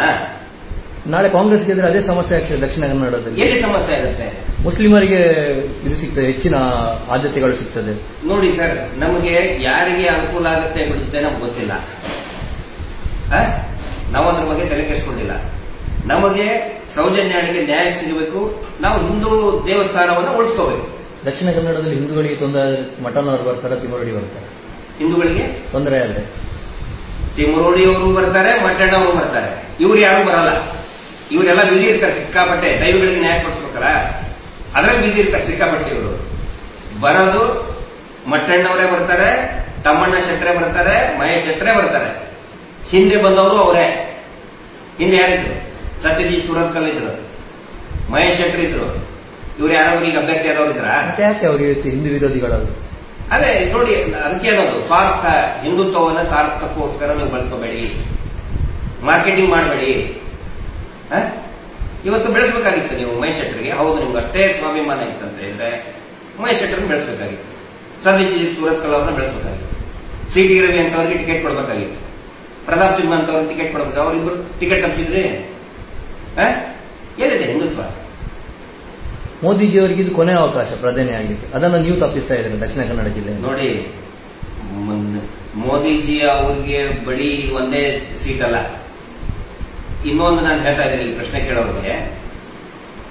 ಬೆಂಗಳೂರು ದಕ್ಷಿಣ ಯಾವುದು ಬೆಂಗಳೂರು ರೂರಲ್ನಲ್ಲಿ ಡಿ.ಕೆ. ಸುರೇಶ್ ನಿಂತಿದ್ದಾರೆ, ಅಭ್ಯರ್ಥಿ ಇದ್ದಾರೆ. ನಿರಂತರವಾಗಿ ಅವರ ಭದ್ರಕೋಟೆ ಅದು. ಕನಕಪುರದಲ್ಲಿನೂ ಕೂಡ ನೋಟಾ ಅಭಿಯಾನ ಇದೆ, ಪ್ರಾರಂಭ ಆಗಿದೆ, ಸಿಕ್ಕಾಪಟ್ಟಿದ್ದು. ಹಾಗಿದ್ರೆ ಮತ್ತಿನಲ್ಲಿ ಏನು ಉತ್ತರ ಕೊಡ್ತೀರ ನೀವು? ಅಲ್ಲಿ ಕಾಂಗ್ರೆಸ್ ಡಿವೈಡ್ ಮಾಡಕ್ಕ ಅಂತ ನೀವು ಹೇಳ್ತೀರಾ? ಮೋದಿಜಿಗೆ ಇದು ಕರಾವಳಿ ಒಂದೇ ಅಲ್ಲ. ಕರಾವಳಿ ನಾನು ಮೊನ್ನೆ ಹೇಳಿದ್ದೀನಿ, ಯಾರು ಮಾಧವಿ ಲತಾ ಅವ್ರನ್ನ ನೋಡಿ, ಅವ್ರನ್ನ ಫಾಲೋ ಅಪ್ ಮಾಡಿ, ಒಳ್ಳೆ ಕ್ಯಾಂಡಿಡೇಟ್ ಇದ್ರೆ ನೋಡಿ. ಮೋದಿಜಿನ ಕೆಳಗಿಳಿಸೋ ಕಾರಣ ಈ ಧರ್ಮೋದ್ಯಮಿಗಳು. ಅಂದ್ರೆ ಅವರ ವರ್ಚಸ್ಸಿಗೆ ಧಕ್ಕೆ ತಂದವರು ಈ ಧರ್ಮೋದ್ಯಮಿಗಳೇ, ಈ ಕಾಮಂದರೆ. ಧರ್ಮಸ್ಥಳದ ದೇವಸ್ಥಾನವನ್ನ ಹಿಂದೂ ದೇವರನ್ನ ಮುಂದಿಟ್ಕೊಂಡು ಮಾಡ್ತಾ ಇದಾರಲ್ಲ, ಅವ್ರು ಮಾಡ್ತಾ ಇದ್ದಾರೆ. ಸರಿ, ಬೇಸಿಕ್ ನಾವು ಹೋಗಿ ಮತ್ತು ಒಂದ್ಸಗೆ ನಾನು ಅದೇ ಪ್ರಶ್ನೆ ಕೇಳ್ತಾ ಇದ್ದೀನಿ. ನಾವು ಹೇಳಿದ್ವಾ ಈ ಅಭ್ಯರ್ಥಿಗೆ ಹೋಗಿ ಅವ್ರ ಕಾಲ್ ಬಿಟ್ಟು ಬನ್ನಿ ಅಂತ? ನಾವ್ ಹೇಳಿದ್ವಾ? ಅವ್ರು ಅದ್ರ ಅಲ್ಲಿ ಹೋಗೋ ಬದಲು ಸೌಜನ್ಯಳ ಮನೆಗೆ ಪಾಂಗಳಕ್ಕೆ ಹೋಗಿ ಅವಳ ಒಂದು ಮೂರ್ತಿಗೆ ನಮಸ್ಕಾರ ಮಾಡಿ ನಾನು ಜೊತೆಗಿರ್ತೀನಿ ಅಂತ ಹೇಳ್ಬಿಟ್ಟಿದ್ರೆ ಏನಾಗ್ತದೆ? ನಾವು ನೋಟ ಹಾಕಿದ್ವಾ? ನಮ್ಮ ಬಾಯಲ್ಲಿ ನೋಟ ಅಂತ ಬರ್ತಿತ್ತ? ಚೌಟ ಅಂತಾನೆ ಬರ್ತಿತ್ತು. ನೋಡಿ ಸರ್, ಆಯ್ತು, ಚೌಟ ಅದನ್ನ ತಪ್ಪಿಸೋರು ಯಾರು? ಚೌಟ ಬಿಟ್ಟು ನೋಟ ಅಂತ ಮಾಡಕ್ ಹೇಳೋರು ಯಾರು? ಅಲ್ಲ ಸರ್, ಚೌಟ ಹೋಗ್ಲೇಬೇಕು ಧರ್ಮಸ್ಥಳಕ್ಕೆ. ಹೋಗಿ ಈಗಲೂ ಅಲ್ಲೇ ಹೋಗ್ಲಿ. ಸಂಸದ ಅವರು ಅವ್ರು ಹೋಗ್ಲಿ. ವೀರೇಂದ್ರ ಹೆಗ್ಡೆ ಸಂಸದ. ಆಯ್ತು, ಅಲ್ಲೇನೆ ಹೋಗ್ಲಿ. ಜನರ ಕಡೆ ಯಾಕೆ ಬರ್ತಾರ? ಬರೋದು ಬೇಡ. ಅವರು ಹಿರಿಯರು. ಆಯ್ತು, ಹಿರಿಯರು ಕಾಲು ಬಿಟ್ಕೊಳ್ಳಿ. ಕಾಲು ಬಿದ್ದಿದ್ದಾರೆ, ಕಾಲು ಬಿದ್ದು ನೀರು ಕುಡಿಲಿ. ಅವರು ಕಾಲು ತೊಳೆದು ನೀರು ಕುಡಿಲಿ, ಅದು ಅವ್ರ ಇಚ್ಛೆ. ಜನರ ಕಡೆ ಯಾಕೆ ಹೋಗ್ತಾರೆ? ಜನ ಆಗ್ಬೇಕು ಅವ್ರಿಗೆ. ನಾಳೆ ಸೌಜನ್ಯ ಮನೆಗೆ ಬರ್ತಾರೆ. ಬೇಡ, ಅವ್ರು ಅಂದ್ರೆ ನಮ್ಗೆ ಬ್ಯಾಲೆನ್ಸ್ ಮಾಡೋರು ಬೇಡ. ಅವರು ಬೇಕು. ಈಗ ಇಷ್ಟು ಇದನ್ನಾದ್ಮೇಲೆ ಬಂದು ಅದು ಅವ್ರು ಬಿಟ್ಟಿದ್ದು. ನಾನು ಈಗ ಇಷ್ಟೆಲ್ಲ ಇದನ್ನಾದ್ಮೇಲೆ ಮತ್ತೆ ಹೋಗ್ತೀವಿ. ನಮ್ಗೆ ಬ್ಯಾಲೆನ್ಸ್ ಮಾಡೋ ರಾಜಕಾರಣಿಗಳು ನಮ್ಗೆ ಬೇಡ. ಈಗ ಇನ್ನೊಂದು ಪ್ರಶ್ನೆ ಬರ್ತದೆ, ಒಂದ್ ವೇಳೆ ಪದ್ಮರಾಜ್ ಬಂದು ಹೋದ್ರೆ ಮನೆಗೆ, ಧರ್ಮಸ್ಥಳ ಹೋಗ್ಲಿ ಇಲ್ಲಿ ತನಕ. ನೋಡಿ, ಅದು ಅವ್ರು ಬಿಟ್ಟಿದ್ದು. ನಾನು ಅದೇ ಹೇಳ್ತಾ ಇದ್ದೇನೆ. ನಾವು ಮಾತ್ರ ಕೊನೆಯ ದಿನದವರೆಗೂ ಕೂಡ 26ನೇ ತಾರೀಕಿನವರೆಗೆ ನಾವು ನೋಟ ಅಂತಾನೆ ಕೇಳ್ತೀವಿ. ಯಾರೇ ಬಂದ್ರು ಏನೇ ಬಿಟ್ರು ನೋಟಾನೇ ಕೇಳ್ತೀವಿ ನಾವು. ಯಾವ ರೀತಿಯಾಗಿ? ಪದ್ಮರಾಜ ಇವತ್ತಿನವರೆಗೆ ಯಾಕೆ ಬಂದಿಲ್ಲ? ಯಾಕೆ ಬರ್ಬಾರ್ದು? ಯಾಕೆ ಬರ್ಲಿಲ್ಲ? ಹೌದು, ನಾವು ಒಪ್ಪತ್ತೇವೆ, ಅವ್ರು ಹೋಗಿಲ್ಲ. ಕರೆಕ್ಟಾ? ಒಂದು ಮಾತು ಹೇಳಿ ಅಲ್ಲ, ಹೇಳಿ. ಅವರು ನಾಳೆ ಮನೆಗೆ ಹೋಗಿ ಹೇಳ್ತಾರೆ, ನಾನು ಮನೆಗೆ ಬಂದು ನ್ಯಾಯ ಕೊಡಿಸ್ತೀನಿ MP ಆದ್ರೆ ಅಂತ. ನೋಡಿ, ಅದು ಅವ್ರಿಗೆ ಬಿಟ್ಟಿದ್ದು. ಬರ್ತಾರೋ ಬಿಡ್ತಾರೋ ಅವ್ರಿಗೆ ಬಿಟ್ಟಿದ್ದು. ಅವ್ರು ಬಂದ ತಕ್ಷಣ ನ್ಯಾಯ ಸಿಕ್ಬಿಡಲ್ಲ. ಇವತ್ತು ಬಂದ ತಕ್ಷಣ ನಾಳೆ ನ್ಯಾಯ ಸಿಕ್ಬಿಡ್ತದ? ಹೇಳಿ, ಅವ್ರ ಸ್ಟ್ಯಾಂಡ್ ಏನಿದೆ ಕ್ಲಿಯರ್ ಮಾಡಿ. ಯಾರೇ ಬರಲಿ, ಆ ಪದ್ಮರಾಜ್ ಅವರಲ್ಲ, ರಾಹುಲ್ ಗಾಂಧಿನೇ ಬರಲಿ, ಕೊನೆಯ ದಿನದ ತನಕ ನಾವು ನೋಟಾನೇ ಅಂತ ಹೇಳ್ತೀವಿ. ಯಾಕಂತ ಹೇಳಿದ್ರೆ ನಮಗೆ ನೋಟಾಕ್ಕೆ ಹೆಚ್ಚಿನ ಒತ್ತು. ನೋಟದಿಂದ ಪರಿಹಾರ ಸಾಧ್ಯ. ಒಂದು ಚಮತ್ಕಾರ ಆಗುತ್ತೆ ಸರ್. ನೀವು ನೋಡಿ, ಇಡೀ ದೇಶದ ಜನ ನೋಡ್ತಾರೆ ಈ ಕಡೆ, ನ್ಯಾಯಾಂಗ ವ್ಯವಸ್ಥೆ ನೋಡುತ್ತೆ. ಹಂಗೆ ನಾವು ಸುಮ್ಮನೆ ಕೂತ್ಕೊಂಡಿದ್ರೆ ಏನಂತಿದ್ರೆ ಹೇಳಿ, ಇವ್ರು ಯಾರೋ ಅಂತ ದುಡ್ಡು ತಗೊಂಡ್ಬಿಟ್ಟಾರೆ, ಸುಮ್ಮನೆ ಕೂತ್ಕೊಂಡೆ. ಅವಾಗ ಹೋದೇ ಬರದ. ನಾವು ಬೇಡಪ್ಪ, ನಾವು ಏನು ನೋಟಾನು ಬೇಡ, ಇಲೆಕ್ಷನ್ ಕಂಟೆಕ್ಟ್ ಮಾಡೋದು. ಮಹೇಶ್ ಶೆಟ್ಟರ್ನ ಕ್ಯಾಂಡಿಡೇಟ್ ಆಗಿದ್ದಾರೆ ಏನಂತಿದ್ರು, ಅವಾಗಲೂ ಇದೇ ಅಂತಿರ್ತಾನೆ, ದುಡ್ಡು ಇಸ್ಕೊಂಡ್ಬಿಟ್ಟು ನಿಂತ್ಕೊಳ್ಳದೆ ಹೋಗಿದ್ರೆ ದುಡ್ಡು ಇಸ್ಕೊಂಡ್ಬಿಟ್ಟು ಸುಮ್ಮನೆ ಕೂತ್ಕೊಂಡು. ಈಗ ಪಾರ್ಟಿ ಕಡೆ ದುಡ್ಡು ಇಸ್ಕೊಂಡಿದೀವಿ ಅಂತ ಹೇಳ್ತಾ ಇದ್ದಾರೆ. ನಾವು ಇಲೆಕ್ಷನ್ಗೆ ನಾವು ನೋಟಾ ಕ್ಯಾಂಪೇನೇ ಮಾಡಲಿಲ್ಲ ಅಂತ ಹೇಳಿದ್ರೆ, ಇವ್ರು ಮತ್ತು ಡಿ ಗ್ಯಾಂಗ್ ಜೊತೆ ದುಡ್ಡು ಇಸ್ಕೊಂಡು ತುಂಬಿಕೊಟ್ಬಿಟ್ರು ಅಂತ. ಹಿಂಗೆ ಜನಗಳ ಅರ್ಥ ಇಲ್ಲ. ಇದನ್ನ ಜನಸಾಮಾನ್ಯರು ಅಂತಾನೆ ಇಲ್ಲ. ಏಜೆನ್ಸಿಗಳನ್ನ ನೇಮಕ ಮಾಡಿದಾರಲ್ಲ, ಸೋಷಿಯಲ್ ಮೀಡಿಯಾ ಏಜೆನ್ಸಿಗಳು. ಮೊನ್ನೆ 420 ಕೆಲಸ ಮಾಡಿ ಸಿಕ್ಬಿದ್ನಲ್ಲ ಕಳ್ಳ. ಈಗೇನೋ ಅಂಡರ್ ಗ್ರೌಂಡ್ ಆದ್ರೂ ಬರಿತಾ ಇದ್ದಾರೆ, ಯಾಕಂದ್ರೆ ಪ್ಯಾಕೇಜ್ ದುಡ್ಡು ತಗೊಂಡಿರ್ತಾರೆ. ಪೊಲೀಸರು ಹುಡುಕ್ತಾ ಇದ್ದಾರೆ, ಅದು ಬರಿತಾ ಕಟಕ ಬರಿತಾ ಇದ್ದಾರೆ. ಪ್ಯಾಕೇಜ್ ದುಡ್ಡು ಇಸ್ಕೊಂಡಿದ್ದಾರಲ್ಲ ಅಂತವ್ರು, ಅವ್ರದ್ದೊಂದು ಗ್ಯಾಂಗ್ ಬರಿತಾ ಇದೆ ಹೊರತು ಜನಸಾಮಾನ್ಯರು ಬರಿತಾ ಇಲ್ಲ. ಸೌಜನ್ಯ ಎಲ್ಲರೂ ಕೂಡ ನೋಟಾನೇ ಅಂತ ಇದ್ದಾರೆ. ಏನೇ ಮಾಡಿದ್ರು ದುಡ್ಡು ಮತ್ತು ಹೋರಾಟಗಾರರ ನಡುವಿನ ಸಂಬಂಧ ಹೋಗ್ತಾ ಇಲ್ಲ. ಈ ಮೊದಲೇ ದಿನ 12 ವರ್ಷದಿಂದಲೂ ಇದೇ ಅಂದಿದ್ರಪ್ಪ, ಅಂದಿದ್ರಿಲ್ಲ. ಡಬ್ಬ ಇಟ್ಕೊಂಡು ಹೌದು ಸರ್, ಹೋರಾಟಗಾರರ ದುಡ್ಡು ಏನಿದ್ರು ಬರ್ತದೆ. ಜನಸಾಮಾನ್ಯರು ಪಾಪ ಕೂಲಿ ಗಾಲಿ ಮಾಡೋರು, ಸಣ್ಣ ಸಣ್ಣ ಹೋಟೆಲ್ ಇಟ್ಟಂತವ್ರು, ಮಾಡಿಗಳು, ಆಟೋ ರಿಕ್ಷಾದವರು. ಆಯ್ತು, ನಾವು ಈ ಮೈಕಿಂಗ್ ದುಡ್ಡು ನಾವು ಕೊಡ್ತೀವಿ, ವಾಟರ್ ಬಾಟಲ್ ಬಂದವ್ರು ಕೊಡೋ ದುಡ್ಡು ನಾವು ಕೊಡ್ತೀವಿ. ಏನ್ ತಪ್ಪಿದೆ ಅದರಲ್ಲಿ? ಈಗ ನೋಟಾ ಅಭಿಯಾನಕ್ಕೆ ನಿಮಗೆ ದುಡ್ಡು ಬೇಡವಾ? ದುಡ್ಡು ಬೇಕು. ಎಲ್ಲಿಂದ? ಈಗ ಕ್ರಿಶ್ಚಿಯನ್ ಮಿಷನರಿಗಳಿಗೆ ಕೊಟ್ಟಿದ್ರೆ ಒಂದು 200 ಕೋಟಿ, ಅರಬ್ ದೇಶದವರು 100 ಅಡ್ವಾನ್ಸ್. ಇವೆಲ್ಲ ನೀವು ಹೇಳಿದ್ರಲ್ಲ, ಕಾಂಗ್ರೆಸ್ನವ್ರು 100 ಕೋಟಿ ಬರೀ ಅಡ್ವಾನ್ಸ್, 1000 ಕೋಟಿ ಕೊಡ್ಬೋದು. ಬಿಜೆಪಿ ಅವರು ಅಂತ ಹೇಳಿದ್ದಾರೆ, ಲಾರಿ ನಿಂತ್ರಿಸಿದ್ರು ವಿಜಯನಗರ ಮನೆ ಮುಂದೆ ನೋಡೋದಕ್ಕೆ. ಯಾವ ರೀತಿ ವಿನಿಮಯ ಮಾಡ್ತಾ ಇದೆ? ನಮ್ಗೆ ಅದಕ್ಕೆ ನಮಗೆ ಹುಡುಗರು ಸಿಗ್ತಾ ಇಲ್ಲ ನೋಟ್ ಎಣ್ಸಕ್ಕೆ. ಕೈ ಪೂರ್ತಿಯಾಗಿ ನೋಡಿ, ಇವೆಲ್ಲ ಕೈಯೆಲ್ಲ ನೋಡ್ತಾ ಇದೆ. ಎಣಿಸಿ ಓಪನ್ ಆಗಿ ಹೇಳಿಬಿಡಿ ಸರ್. ಅದಕ್ಕೆ ನೋಡಿ, ಇದು ಯಾವ ದುಡ್ಡಿಂದು ಕೂಡ ನಮಗೆ ಅಗತ್ಯತೆ ನೋಡಿ. ಜನಗಳೇ ಎದ್ದು ನಿಂತಾಗ ಯಾವ ದುಡ್ಡಿನ ಅವಶ್ಯಕತೆ? ಇವೆಲ್ಲ ಪ್ರೊಪಗಂಡ. ಇವೆಲ್ಲ ಪ್ರೊಪಗಂಡ. ಈ ಪ್ರೊಪಗಂಡ ಬಗ್ಗೆ ಇನ್ನು ಮುಂದಿನ ಯಾರೋ ಬಂದಿದ್ರು, ಭೂಮಾಫಿಯಾ, ಮಹೇಶ್ ಶೆಟ್ಟಿ, ತಿಮ್ಮರೋಡಿ, ಇವೆಲ್ಲ ಲೂಸ್ ಸ್ಟಾಕ್ ಸರ್. ಇವೆಲ್ಲ ಲೂಸ್ ಸ್ಟಾಕ್. ಎಲ್ಲ ಲೂಸ್ ಸ್ಟಾಕ್ಗಳ ಬಗ್ಗೆ ನಾವು ಉತ್ತರ ಕೊಡಕ್ಕಾಗಲ್ಲ. ಲೂಸ್ ಸ್ಟಾಕ್ ಮಾತಾಡ್ತಾನೆ ಇರ್ತಾರೆ. ಆಮೇಲೆ ಅದು ಸ್ಟಾಕ್ ಮಾಡ್ತಾ ಇರೋರು ಜನಗಳಲ್ಲ, ಜನಗಳಿಗೆ ಅರ್ಥ ಆಗಿದೆ, ಜನಗಳಿಗೆ ಅರ್ಥ ಆಗಿದೆ. ಇದಕ್ಕೊಂದು ಕೊನೆ ಮುಟ್ಟಿಸೋದು ಬೇಡವಾ? ಈ ಧರ್ಮೋದ್ಯಮಿಗಳ ಅಟ್ಟಹಾಸಕ್ಕೆ ಒಂದು ಕೊನೆ ಮುಟ್ಟಿಸೋದು ಬೇಡವಾ? ಇಷ್ಟು ಸರಿ ಬರೀ ಅದೇ ಅವ್ರು ಹಾಡಿದ್ದೇ ಹಾಡು. ಈಗ ಅವ್ರಿಗೆ ಆಕ್ಚುಲಿ ನಮ್ಮ ಮೇಲೆ ಬರೆಸ್ತಾ ಇರೋರು ಅವರು ಕಾಂಗ್ರೆಸ್ಸಿಗರು ಅಲ್ಲ, ಬಿಜೆಪಿಗರು ಅಲ್ಲ, ಅವರೇ ಬರೆಸ್ತಾ ಇದ್ದಾರೆ. ಅವ್ರು ಡಿ ಗ್ಯಾಂಗ್ ಟೀಮ್ ಇದೆಯಲ್ಲ, ಸೋಷಿಯಲ್ ಮೀಡಿಯಾ ಟೀಮು, ಅವರೇ ಬರೆಸ್ತಾ ಇದ್ದಾರೆ. ಅವ್ರಿಗೇನು ಏನಾದರೂ ಮಾಡಿ ನೋಟಕ್ಕೆ ಕಡಿಮೆ ಓಟು ಬೀಳಬೇಕು. ಆಕ್ಚುಲಿ ಚುನಾವಣೆ ನೋಟಾ ವರ್ಸಸ್ ಬಿಜೆಪಿ ಅಲ್ಲ, ಬಿಜೆಪಿ ವರ್ಸಸ್ ಕಾಂಗ್ರೆಸ್ ಅಲ್ಲ. ಈಗ ನೋಡಿ, ಒಂದು ವಿಚಿತ್ರ ಗಮನಿಸಿ ನೀವು, ಪ್ರತಿ ಇಲೆಕ್ಷನ್ ಅಲ್ಲಿ ಬಿಜೆಪಿ ಅವರು ಏನ್ ಬೈತಾ ಇದ್ರು? ಕಾಂಗ್ರೆಸ್ಗೆ ಬೈತಾ ಇದ್ರು. ಕಾಂಗ್ರೆಸ್ನವ್ರು ಯಾರಿಗೆ ಬೈತಾ ಇದ್ರು? ಬಿಜೆಪಿ ಬೈತಾ ಇದ್ರು. ಈಗ ಇಬ್ಬರು ಸೇರ್ಕೊಂಡು ನೋಟಾಗಿ ಬೈತಾ ಇದ್ದಾರೆ. ಕಾರಣ ದುಡ್ಡು ಬರ್ತಾ ಇದೆ ಧರ್ಮೋದ್ಯಮಿಗಳ ಕಡೆಯಿಂದ. ಸೇಮ್ ಅಲಿಗೇಷನ್ ನಾನು ಮಾಡ್ತೀನಿ ಸರ್ ಇವ್ರ ಮೇಲೆ. ಇವ್ರ ಫಂಡ್ ಯಾರು ಕೊಡ್ತಾ ಇದ್ದಾರೆ? ಎಲ್ಲಿಂದ ಬರ್ತಾ ಇದೆ ಇವ್ರ ಫಂಡು? ಈ ಕ್ಯಾಂಡಿಡೇಟ್ಗೆ ಎಲ್ಲಿಂದ ಬಂದು ಫಂಡ್? ಯಾಕೆ ಹೋದ್ರೆ ಕ್ಯಾಂಡಿಡೇಟ್ ಸರ್ ಅನೌನ್ಸ್ ಆದ 2ನೇ ದಿನಕ್ಕೆ ಹೋದ್ರಪ್ಪ. ಯಾಕೆ ಹೋದ್ರು ಸರ್? ಫಂಡ್ ಇತ್ತಾನೆ. ಆ ಅಲಿಗೇಷನ್ ನಾನು ಮಾಡ್ತಾ ಇದ್ದೀನಿ ಇವ್ರ ಮೇಲೆ. ಯಾರು ನಮ್ಮ ಮೇಲೆ ಬಯಸ್ತಾ ಇದ್ದೀರಲ್ಲ, ಆ ರೇಪಿಸ್ಟ್ ಫ್ಯಾಮಿಲಿ ಕಡೆ ಹತ್ರ ದುಡ್ಡು ತಗೊಂಡು ನಿಮ್ಮ ಪ್ರಚಾರ ಮಾಡ್ಕೋತಾ ಇದ್ದೀರಿ ನೀವು.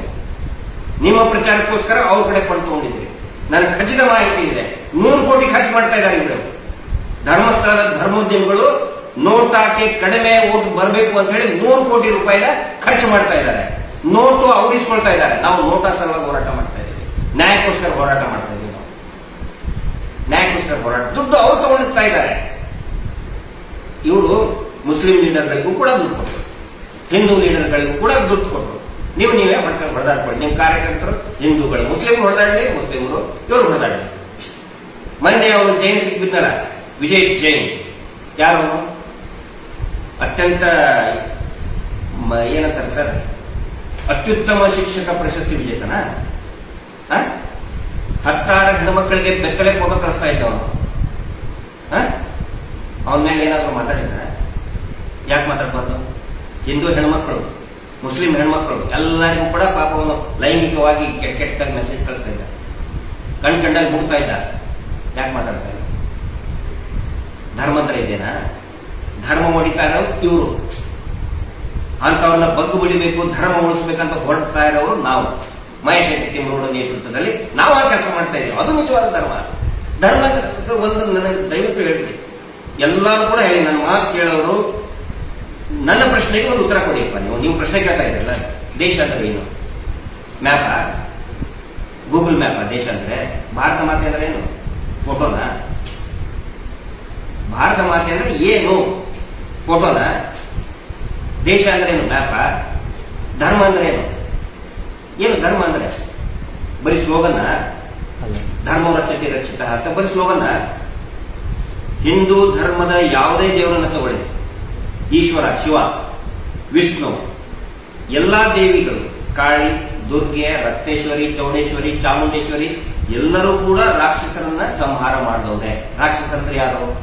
ಯಾಕೆ ಅವರು ರಾಕ್ಷಸರು ಅಂತಿದ್ರಂದ್ರೆ ಅವರು ಅತ್ಯಾಚಾರಿಗಳಿದ್ರು. ಶುಂಭರು ಅತ್ಯಾಚಾರಿಗಳು. ಯೂಟೀಸ್ ಮಾಡ್ತಾರಂತಾರಲ್ಲ, ಈಗ ಕಿಡಿಗಳು ಹೆಣ್ಮಗಳಿಗೆ ಚುಡಾಯಿಸ್ತಾರಂತಾರಲ್ಲ, ಅವರು ಪಾರ್ವತಿನೇ ಚಿಡಾಯಿಸಕ್ ಹೋದ್ರು, ಪಾರ್ವತಿ ದೇವಿನೇ ಚಿಡಾಯಿಸಕ್ ಹೋದ್ರು. ಅಂತವ್ರನ್ನ ಸಂಹಾರ ಮಾಡಿದ್ಲು ದೇವಿ, ಶುಂಭರನ್ನ. ಹಿಂಗಾಗಿ ಹಿಂದುತ್ವ ಇರೋದು. ಹಿಂದೂ ಅಂದ್ರೆ ಏನು? ರಾಕ್ಷಸರನ್ನ ಸಂಹಾರ ಮಾಡೋದು ಶೌರ್ಯದ ಸಂಕೇತನೇ ಹಿಂದೂ. ನಾವು ಅದೇ ಕೆಲಸ ಮಾಡ್ತಾ ಇದ್ದೀವಿ. ಓಟ್ ಡಿವೈಡ್ ನಾವು ಮಾಡ್ತಾ ಇಲ್ಲ, ಇವ್ರು ಮಾಡ್ತಾ ಇದ್ದೀವಿ. ಇವ್ರಿಗೆ ನಾವೇನೋ ಕಾಲ್ ಬೀಳ ಅಂತ ಹೇಳಿದ್ರಪ್ಪ. ಇವ್ರು ಕಾಲ್ ಬಿದ್ದಿರ್ತಾನೆ ಓಟ್ ಡಿವೈಡ್ ಆಗಿದ್ರು. ನೀವು ಇಷ್ಟೇ ಹೇಳಿದ್ರು. ಇನ್ನೊಂದು ಪ್ರಶ್ನೆ ಇದೆ. ನೀವು ಏನೇ ಹೇಳಿದ್ರು ನಾನು ಬಿಜೆಪಿ, ನಾನು ಮೋದಿ ಭಕ್ತ, ನನ್ನ ಪ್ರಾಣ ಕೊಟ್ಟಾದ್ರೂ ನಿಮ್ಮ ನೋಟಾ ಓಟನ್ನು ನಿಲ್ಲಿಸ್ತೇನೆ. ಅದನ್ನ ಹೇಳ್ತಾ ಇರೋರು ಯಾರಂತ ಹೇಳಿದ್ರೆ ಏಜೆನ್ಸಿಗಳು ಹೇಳ್ತಾ ಇದ್ದಾರೆ. ಮುಂದಿನ ಎಲೆಕ್ಷನ್ಗೆ ಜಾಸ್ತಿ ದುಡ್ಡು ಕೊಟ್ರೆ ನಾವೇನಾದ್ರೂ ರಾಹುಲ್ ಗಾಂಧಿ ಭಕ್ತನ ಅಂತ ಹೇಳ್ತಾರೆ ಅವರು. ಈಗ ನೆಕ್ಸ್ಟ್ ಇಲೆಕ್ಷನ್ಗೆ ಮುಂದೇನು ಜಿಲ್ಲಾ ಪಂಚಾಯತ್ ಇಲೆಕ್ಷನ್ ಬರ್ತದಪ್ಪ, ಅವಾಗ ಇದೇ ಏಜೆನ್ಸಿಯಿಂದ ಕಾಂಗ್ರೆಸ್ನವ್ರು ಹೈರ್ ಮಾಡ್ತಾರೆ. ಅವಾಗ ಏನಂತಾರೆ, ನೀವು ಎಷ್ಟೇ ಹೇಳಿದ್ರು ಕೂಡ ನಾನು ಏನು ಇಟಲಿಯ ಭಕ್ತ, ನಾನು ಇಟಲಿನೇ ನನ್ನ ದೇಶ ಅಂತ ಹೇಳ್ತಾರೆ. ಅಂದ್ರೆ ಇವು ಏಜೆನ್ಸಿಗಳು, ಆಡ್ ಏಜೆನ್ಸಿಗಳದ್ದು ಇದೆಲ್ಲ ಪೋಸ್ಟಿಂಗ್ ಏನ್ ಬರ್ತಾ ಇದಾವಲ್ಲ, ಆಡ್ ಏಜೆನ್ಸಿಗಳು ಬರೀತಾ ಇದ್ದಾರೆ. ಪೆಪ್ಸಿ ಕುಡಿದು ಬಿಟ್ರೆ ನಿಮಗೆ ಧೈರ್ಯ ಬರ್ತದೆ ಅಂತ ಹೇಳ್ತಾರೆ. ಮ್ಯಾಲಿಂತರ ಸಲ್ಮಾನ್ ಖಾನ್ ಬರ್ತಾರಲ್ಲ, ಮೇಲ್ಗಡೆ ಏನೋ ಹೆಲಿಕಾಪ್ಟರ್ ನಿಂತ ಜಿಗ್ತಾನೆ, ಸ್ಪ್ರೈಟ್ ಕುಡಿರಿ ಧೈರ್ಯ ಬರ್ತದೆ ಅಂತ ಹೇಳಿ ಬಿದ್ದು ಬಿಡ್ತಾನೆ. ಆಗತ್ತಾ? ಅದೇ ತರ ಆಡ್ ಏಜೆನ್ಸಿಗಳಿಲ್ಲ. ಜಿಹಾದಿಗಳು ಬಂದ್ಬಿಡ್ತಾರೆ, ತಲ್ವಾರ್ ಹಿಡ್ಕೊಂಡು ಬರ್ತಾರೆ. ನಳಿನ್ ಕುಮಾರ್ ತಲ್ವಾರ್ ಹಿಡ್ಕೊಂಡು ಓಡಿಸಿದಾರ? ಪ್ರವೀಣ್ ನೆಟ್ಟಾರ್ನ ಕೊಲೆ ಮಾಡಕ್ ಬಂದಾಗ, ಹಿಂದೂ ಹರ್ಷನ್ ಕೊಲೆ ಮಾಡಕ್ ಬಂದಾಗ ಅಲ್ಲಿ ಸಂಸತ್ ತಲ್ವಾರ್ ಹಿಡ್ಕೊಂಡು ಓಡಿಸಿದ? ಉತ್ತರ ಕೊಡಿ ಸರ್ ಇದಕ್ಕೆ. ಅದು ಮೊನ್ನೆಯಿಂದ ಪ್ರಶ್ನೆಗಳು ಬರ್ತಾ ಇದೆ. ಜಿಹಾದಿಗಳು ಬಂದ್ಬಿಡ್ತಾರೆ, ಜಿಹಾದಿಗಳು ಬರ್ತಾರೆ. ಹೌದಪ್ಪ, ಜಿಹಾದಿಗಳು ಬಂದ್ಬಿಡ್ತಾರಲ್ಲ. ಆಲ್ರೆಡಿ ಬಂದು ಪ್ರವೀಣ್ ನೆಟ್ಟಾರ್ನ ಕೊಲೆ ಮಾಡಿ ಹೋದ್ರು. ಮುಂದೆ ಬರೋದಲ್ಲ, ಹಿಂದೆನೆ ಬಂದ್ಬಿಟ್ರಲ್ಲ ನೆಟ್ಟಾರ್ ಬಂದವ್ರು ಜಿಹಾದಿಗಳಲ್ಲ ತಾನೆ? ಹೌದು ಅಲ್ವೋ? ಹೌದು ತಾನೆ? ಈ ನಳಿನ್ ಕುಮಾರ್ ಕಟೀಲ್ ತಳವಾಡ ಇಟ್ಕೊಂಡು ಓಡಿಸಿಬಿಟ್ರು. ಮನೆ ಕಟ್ಟಿ ಕೊಟ್ರು ಸರ್. ಯಾರಿಗೆ? ಪ್ರವೀಣ್ ನೆಟ್ಟಾರ್ ಮನೆಗೆ. ಮನೆ ಎಲ್ಲರೂ ಕೂಡ ಮೊನ್ನೆ ಮೋದಿಯನ್ನ ಭೇಟಿ ಮಾಡಿಸಿರು ತಾಯಿಗೆ. ಯಾಕೆ ಸೌಜನ್ಯ ತಾಯಿ ಭೇಟಿ ಮಾಡ್ಸೋಕೆ ಯಾಕಾಗ್ಲಿಲ್ಲ? ಅಂದ್ರೆ ನಿಮ್ಗೆ ಗೌಡ್ರು ಬೇಡವಾ? ಒಕ್ಕಲಿಗರು ಬೇಡವಾ? ಒಕ್ಕಲಿಗರು ಜೀತದಾಳ? ಈ ಪ್ರಶ್ನೆಯನ್ನ ನಾನು ಒಕ್ಕಲಿಗರಿಗೆ ಕೇಳ್ತಾ ಇದ್ದೇನೆ, ಒಕ್ಕಲಿಗರ ಸಮಾಜಕ್ಕೆ ಕೇಳ್ತಾ ಇದ್ದೇನೆ, ಒಕ್ಕಲಿಗರ ಮುಖಂಡಕ್ಕೆ ಕೇಳ್ತಾ ಇದ್ದೇನೆ. ಸೌಜನ್ಯ ಕೆಂಪೇಗೌಡರ ಮಗಳವಳು, ಅವಳು ಯಾಕೆ ಭೇಟಿ ಮಾಡಿಸ್ಲಿಲ್ಲ? ಮೋದಿಜಿಗೆ ನೀವು ನೆಟ್ಟಾರ್ ಅವರು ತಾಯಿನ ಭೇಟಿ ಮಾಡ್ತೀರಾ? ನೀವು ಬೇಡಿಕೆ ಇಡಲಿಲ್ಲ? ಯಾಕೆ ಇಟ್ಟಿಲ್ಲ? 8 ತಿಂಗಳ ಹಿಂದೆನೆ ಸಭೆಯಲ್ಲಿ ಜೋರ್ಜಾರವಾಗಿ ನಾವು ಮೋದಿಜಿಗೆ ಭೇಟಿ ಮಾಡ್ತೀವಿ ಅಂತೇಳಿ ಚಪ್ಪಾಳೆ ತಗ್ಗಿಸ್ಕೊಂಡಿದ್ದೇನು, ವಿಷಲ್ ಬರ್ಸ್ಕೊಂಡಿದ್ದೇನು? ಮೋದಿಜಿ ಬರೋಕ್ಕಿಂತ ಒಂದು ವಾರ ನಂತರ ಕೂಗ್ತಾ ಇದ್ದಾಳೆ ಭೇಟಿ ಮಾಡಿಸಿ ಅಂತ. ಒಕ್ಕಲಿಗರು ಬೇಡ ನಿಮ್ಗೆ? ಬರೀ ಬಿಲ್ ಅವರು ರಾಜಕೀಯ ಮಾಡ್ತೀರಾ? ನೋಡಿ, ಬಿಲ್ ಅವರು ಕೋಟಿ ಚೆನ್ನೈನ ಕೊಂದವರು ಯಾರು? ಈ ಹೋರಾಟಕ್ಕೆ ಎಲ್ಲರೂ ಕೂಡ ನಮ್ಗೆ ಸಾಥ್ ಕೊಟ್ಟಿದ್ದಾರೆ. ನಾನು ಒಬ್ಬ ಭಾರತೀಯ, ಆದ್ರೂ ಕೂಡ ಚುನಾವಣೆ ಕೂಡ ಜಾತಿ ಲೆಕ್ಕಾಚಾರ ಮಾಡ್ತಾ ಇರ್ತಾನೆ. ನಾನು ಕೂಡ ಜಾತಿ ಅಂತ ಪ್ರಶ್ನೆ ಕೇಳ್ತಾ ಇದ್ದೇನೆ. ಕೋಟಿ ಚೆನ್ನೈ ಕೊಂದವರು ಯಾರು? ಬಲಿದಾನ ಕೊಟ್ಟರು ಅವರು ತಮ್ಮ ಜೀವನವನ್ನೇ. ಎದಕ್ಕೆ ಕೊಟ್ಟರು? ಯಾರಿಲ್ಲ. ಇದೇ ಧರ್ಮೋದ್ಯಮಿಗಳು, ಜೈನರ ದಬ್ಬಾಳಿಕೆಯಿಂದ ರೋಸಿ ಹೋಗಿ ಅವ್ರ ವಿರುದ್ಧ ದಂಗೆ ಎದ್ದಂತವರು ವೀರರು ಕೋಟಿ ಚೆನ್ನೈರು.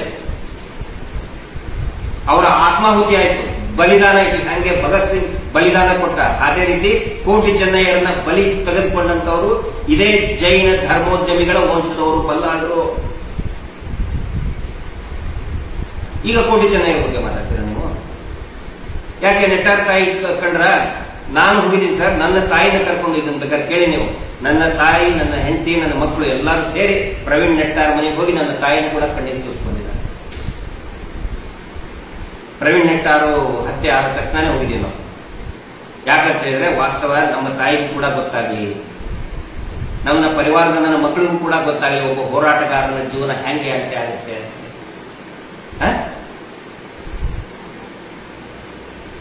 ಆ ನಂತರ ಇನೋವಾ ಯಾಕೆ ಭೇಟಿ ಮಾಡ್ತಾ ಇದ್ದಾರೆ ಅಂದ್ರೆ, ಈಗ ಬಂದಾಗ ಇವ್ರದ್ದು ಇನೋವಾ ಗಾಡಿ ಅಳ್ಳಾಡ್ಸ್ಬಾರ್ದು ಅಂತ ಭೇಟಿ ಮಾಡ್ತಿದ್ದಾರೆ. ಕಾರ್ಯನಿರ್ವಹಿಸಿ ಅದ್ರ ಅಗತ್ಯ ಇಲ್ಲ ಸರ್ ನಳಿನ್ ಕುಮಾರಿಗೆ. ಈ ಬಾರಿ ಚೌಟ ಇದೆ, ನಳಿನ್ ಕುಮಾರ್ ಯಾಕೆ ಅದಕ್ಕೆ ಮುತುವರ್ಜಿ ತಗೊಳ್ಬೇಕು? ನೋಡಿ ಪಾಪ ನಳಿನ್ ಕುಮಾರ್ ಅವರು ನಾವು ಮಾತಾಡಬಾರ್ದು. ಇವ್ರದ್ದು ಆಟಿಟ್ಯೂಡ್ ನೋಡ್ಬಿಟ್ರೆ ಈಗಿನ ಕ್ಯಾಂಡಿಡೇಟ್ 2ನೇ ದಿನಕ್ಕೆ ಹೋಗಿ ಕಾಲ್ ಬಿಟ್ಟಿದ್ದಾರೆ ಅಂತ ಹೇಳಿದ್ರೆ, ನಳಿನ್ ಕುಮಾರ್ ಕಟೀಲ್ ಆತರ ಮಾಡಲಿಲ್ಲ. ನಮಗೆ ಅವ್ರ ಮೇಲೆ ಸಿಟ್ಟಿ ಆಗಿತ್ತು, ಭೇಟಿ ಮಾಡ್ತೀವಿ ಅಂತ ಭೇಟಿ ಮಾಡ್ತೀವಿ, ಅದು ಸಿಟ್ಟು. ನಳಿನ್ ಕುಮಾರ್ ಏನು ಹೋಗಿ ಅವ್ರಿಗೆ ಏನು ಕಾಲ್ ಬಿದ್ದು ಬರಲಿಲ್ಲ. ಈ ಪ್ರತಿಭಟನೆ ಜಾಸ್ತಿ ಆದಾಗ ಮಾಡಲಿಲ್ಲ. ಈಗಿನ ಬೆಳವಣಿಗೆಗಳನ್ನು ನೋಡಿದ್ರೆ, ಈ ಅಭ್ಯರ್ಥಿ ಮಾಡೋದು, ನ್ಯಾಯ ಕೊಡಿಸೋದು, ದೈವಕ್ಕೆ ನ್ಯಾಯ ಕೊಡಿಸೋದೆಲ್ಲ ನೋಡಿದ್ರೆ ಇವ್ರಿಗಿಂತ ನಳಿನ್ ಕುಮಾರ್ ಅವರೇ ಫಾರ್ ಬೆಟರ್ ಅಂತ ನನಗೆ. ನೀವು ಚೌಟ ಕಾಲಿಡಿದ ಬಗ್ಗೆ ಮಾತ್ರ ಮಾತಾಡ್ತೀರಾ, DK ಕಾಲು ಹಿಡಿದು ಅಂದ್ರೆ ಅದಕ್ಕೆ ಯಾಕೆ ಮಾತಾಡ್ತೀವಿ? ಅದನ್ನು ಹೇಳಿದ್ದೇನೆ ನಾವು, ಸುಮಾರು ಸಾರಿ ಹೇಳಿದ್ದೇನೆ. DK ಶಿವಕುಮಾರ್ ಬರೀ ಒಂದೇ ಅಲ್ಲ, ಒಕ್ಕಲಿಗರ ಹೆಣ್ಮಗಳೇ ಅಲ್ವಾ? ಒಕ್ಕಲಿಗರ ಲೀಡರ್ ಅಲ್ಲ ಯಾರು DK ಶಿವಕುಮಾರ್? ಯಾಕೆ ಹೋಗ್ಬೇಕಲ್ಲ? ಮುಗಿದ ಅಜ್ಞೆ ಅಂತ ಹೇಳ್ತಾರಲ್ಲ, ಇವ್ರದೇ ಹೋಮ್ ಮಿನಿಸ್ಟರ್, ಯಾಕೆ ಹೇಳ್ತಾರೆ? ನಮ್ಗೆ ಇಬ್ಬರ ಬಗ್ಗೆ ಅಷ್ಟೇ ಅಸಮಾಧಾನ ಇದೆ. ಆಮೇಲೆ ನೀವು ಕೇಳಬಹುದು ಬಿಜೆಪಿ ಬಗ್ಗೆ ಯಾಕೆ ಇಷ್ಟೊಂದು ಸರ್, ನಂಬಿಕೆ ಇಟ್ಟಿದ್ದು ನಾವು ಅವ್ರ ಮೇಲೆ, ನಾವು ಕಾಂಗ್ರೆಸ್ ಮೇಲೆ ನಂಬಿಕೆ ಇಟ್ಟಿದ್ದಿಲ್ಲ. ಜನಗಳು ಯಾರ ಮೇಲೆ ನಂಬಿಕೆ ಇಟ್ಟಿದ್ರು? ಕರಾವಳಿ ಜನ ಯಾರ ಮೇಲೆ ನಂಬಿಕೆ ಇಟ್ಟಿದ್ದು ಹೇಳಿ? ಕಾಂಗ್ರೆಸ್ ಮೇಲೆ ಇಟ್ಟಿದ್ರ? ಬಿಜೆಪಿ ಮೇಲೆ ತಾನೇ ನಂಬಿಕೆ ಇಟ್ಟಿದ್ದು. ನಂಬಿಕೆ ದ್ರೋಹ ಮಾಡಿದವ್ರ ಮೇಲೆ ಬಹಳ ಸಿಟ್ಟು ಬರುತ್ತೆ, ಗೊತ್ತಿರಲಿ ನಿಮಗೆ.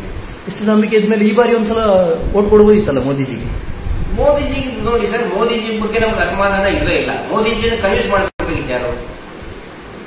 ಇಲ್ಲಿ ಲೀಡರ್ ತಾನೆ. ಈಗ ನೆಟ್ಟಾರ್ ಅವ್ರ ತಾಯಿನ ನೀವು ಭೇಟಿ ಮಾಡಿಸಿದ್ರಿ, ಸೌಜನ್ಯ ತಾಯಿಯನ್ನ ಭೇಟಿ ಮಾಡಿಸ್ಬೇಕಿತ್ತಲ್ಲ. ಯಾಕೆ ನಿಮ್ಗೆ ಒಕ್ಕಲಿಗರು ಬೇಡ ತಾನೆ?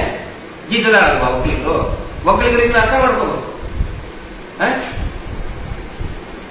ಈಗ ಭೇಟಿ ಮಾಡಿಸಿದ ತಕ್ಷಣ ಒಂದು ನೋಡಿ, ಮೋದಿಜಿ ಒಬ್ಬ ಇಡೀ ದೇಶ ಮತ್ತು ಇಡೀ ವಿಶ್ವವೇ ಅವರನ್ನ ಕೊಂಡಾಡುವಂತ ನಾಯಕ. ಅವ್ರು ವರ್ಚಸ್ಸು ತಾನೇ ಹಾಳು ಮಾಡ್ತಾ ಇದ್ದಾರೆ.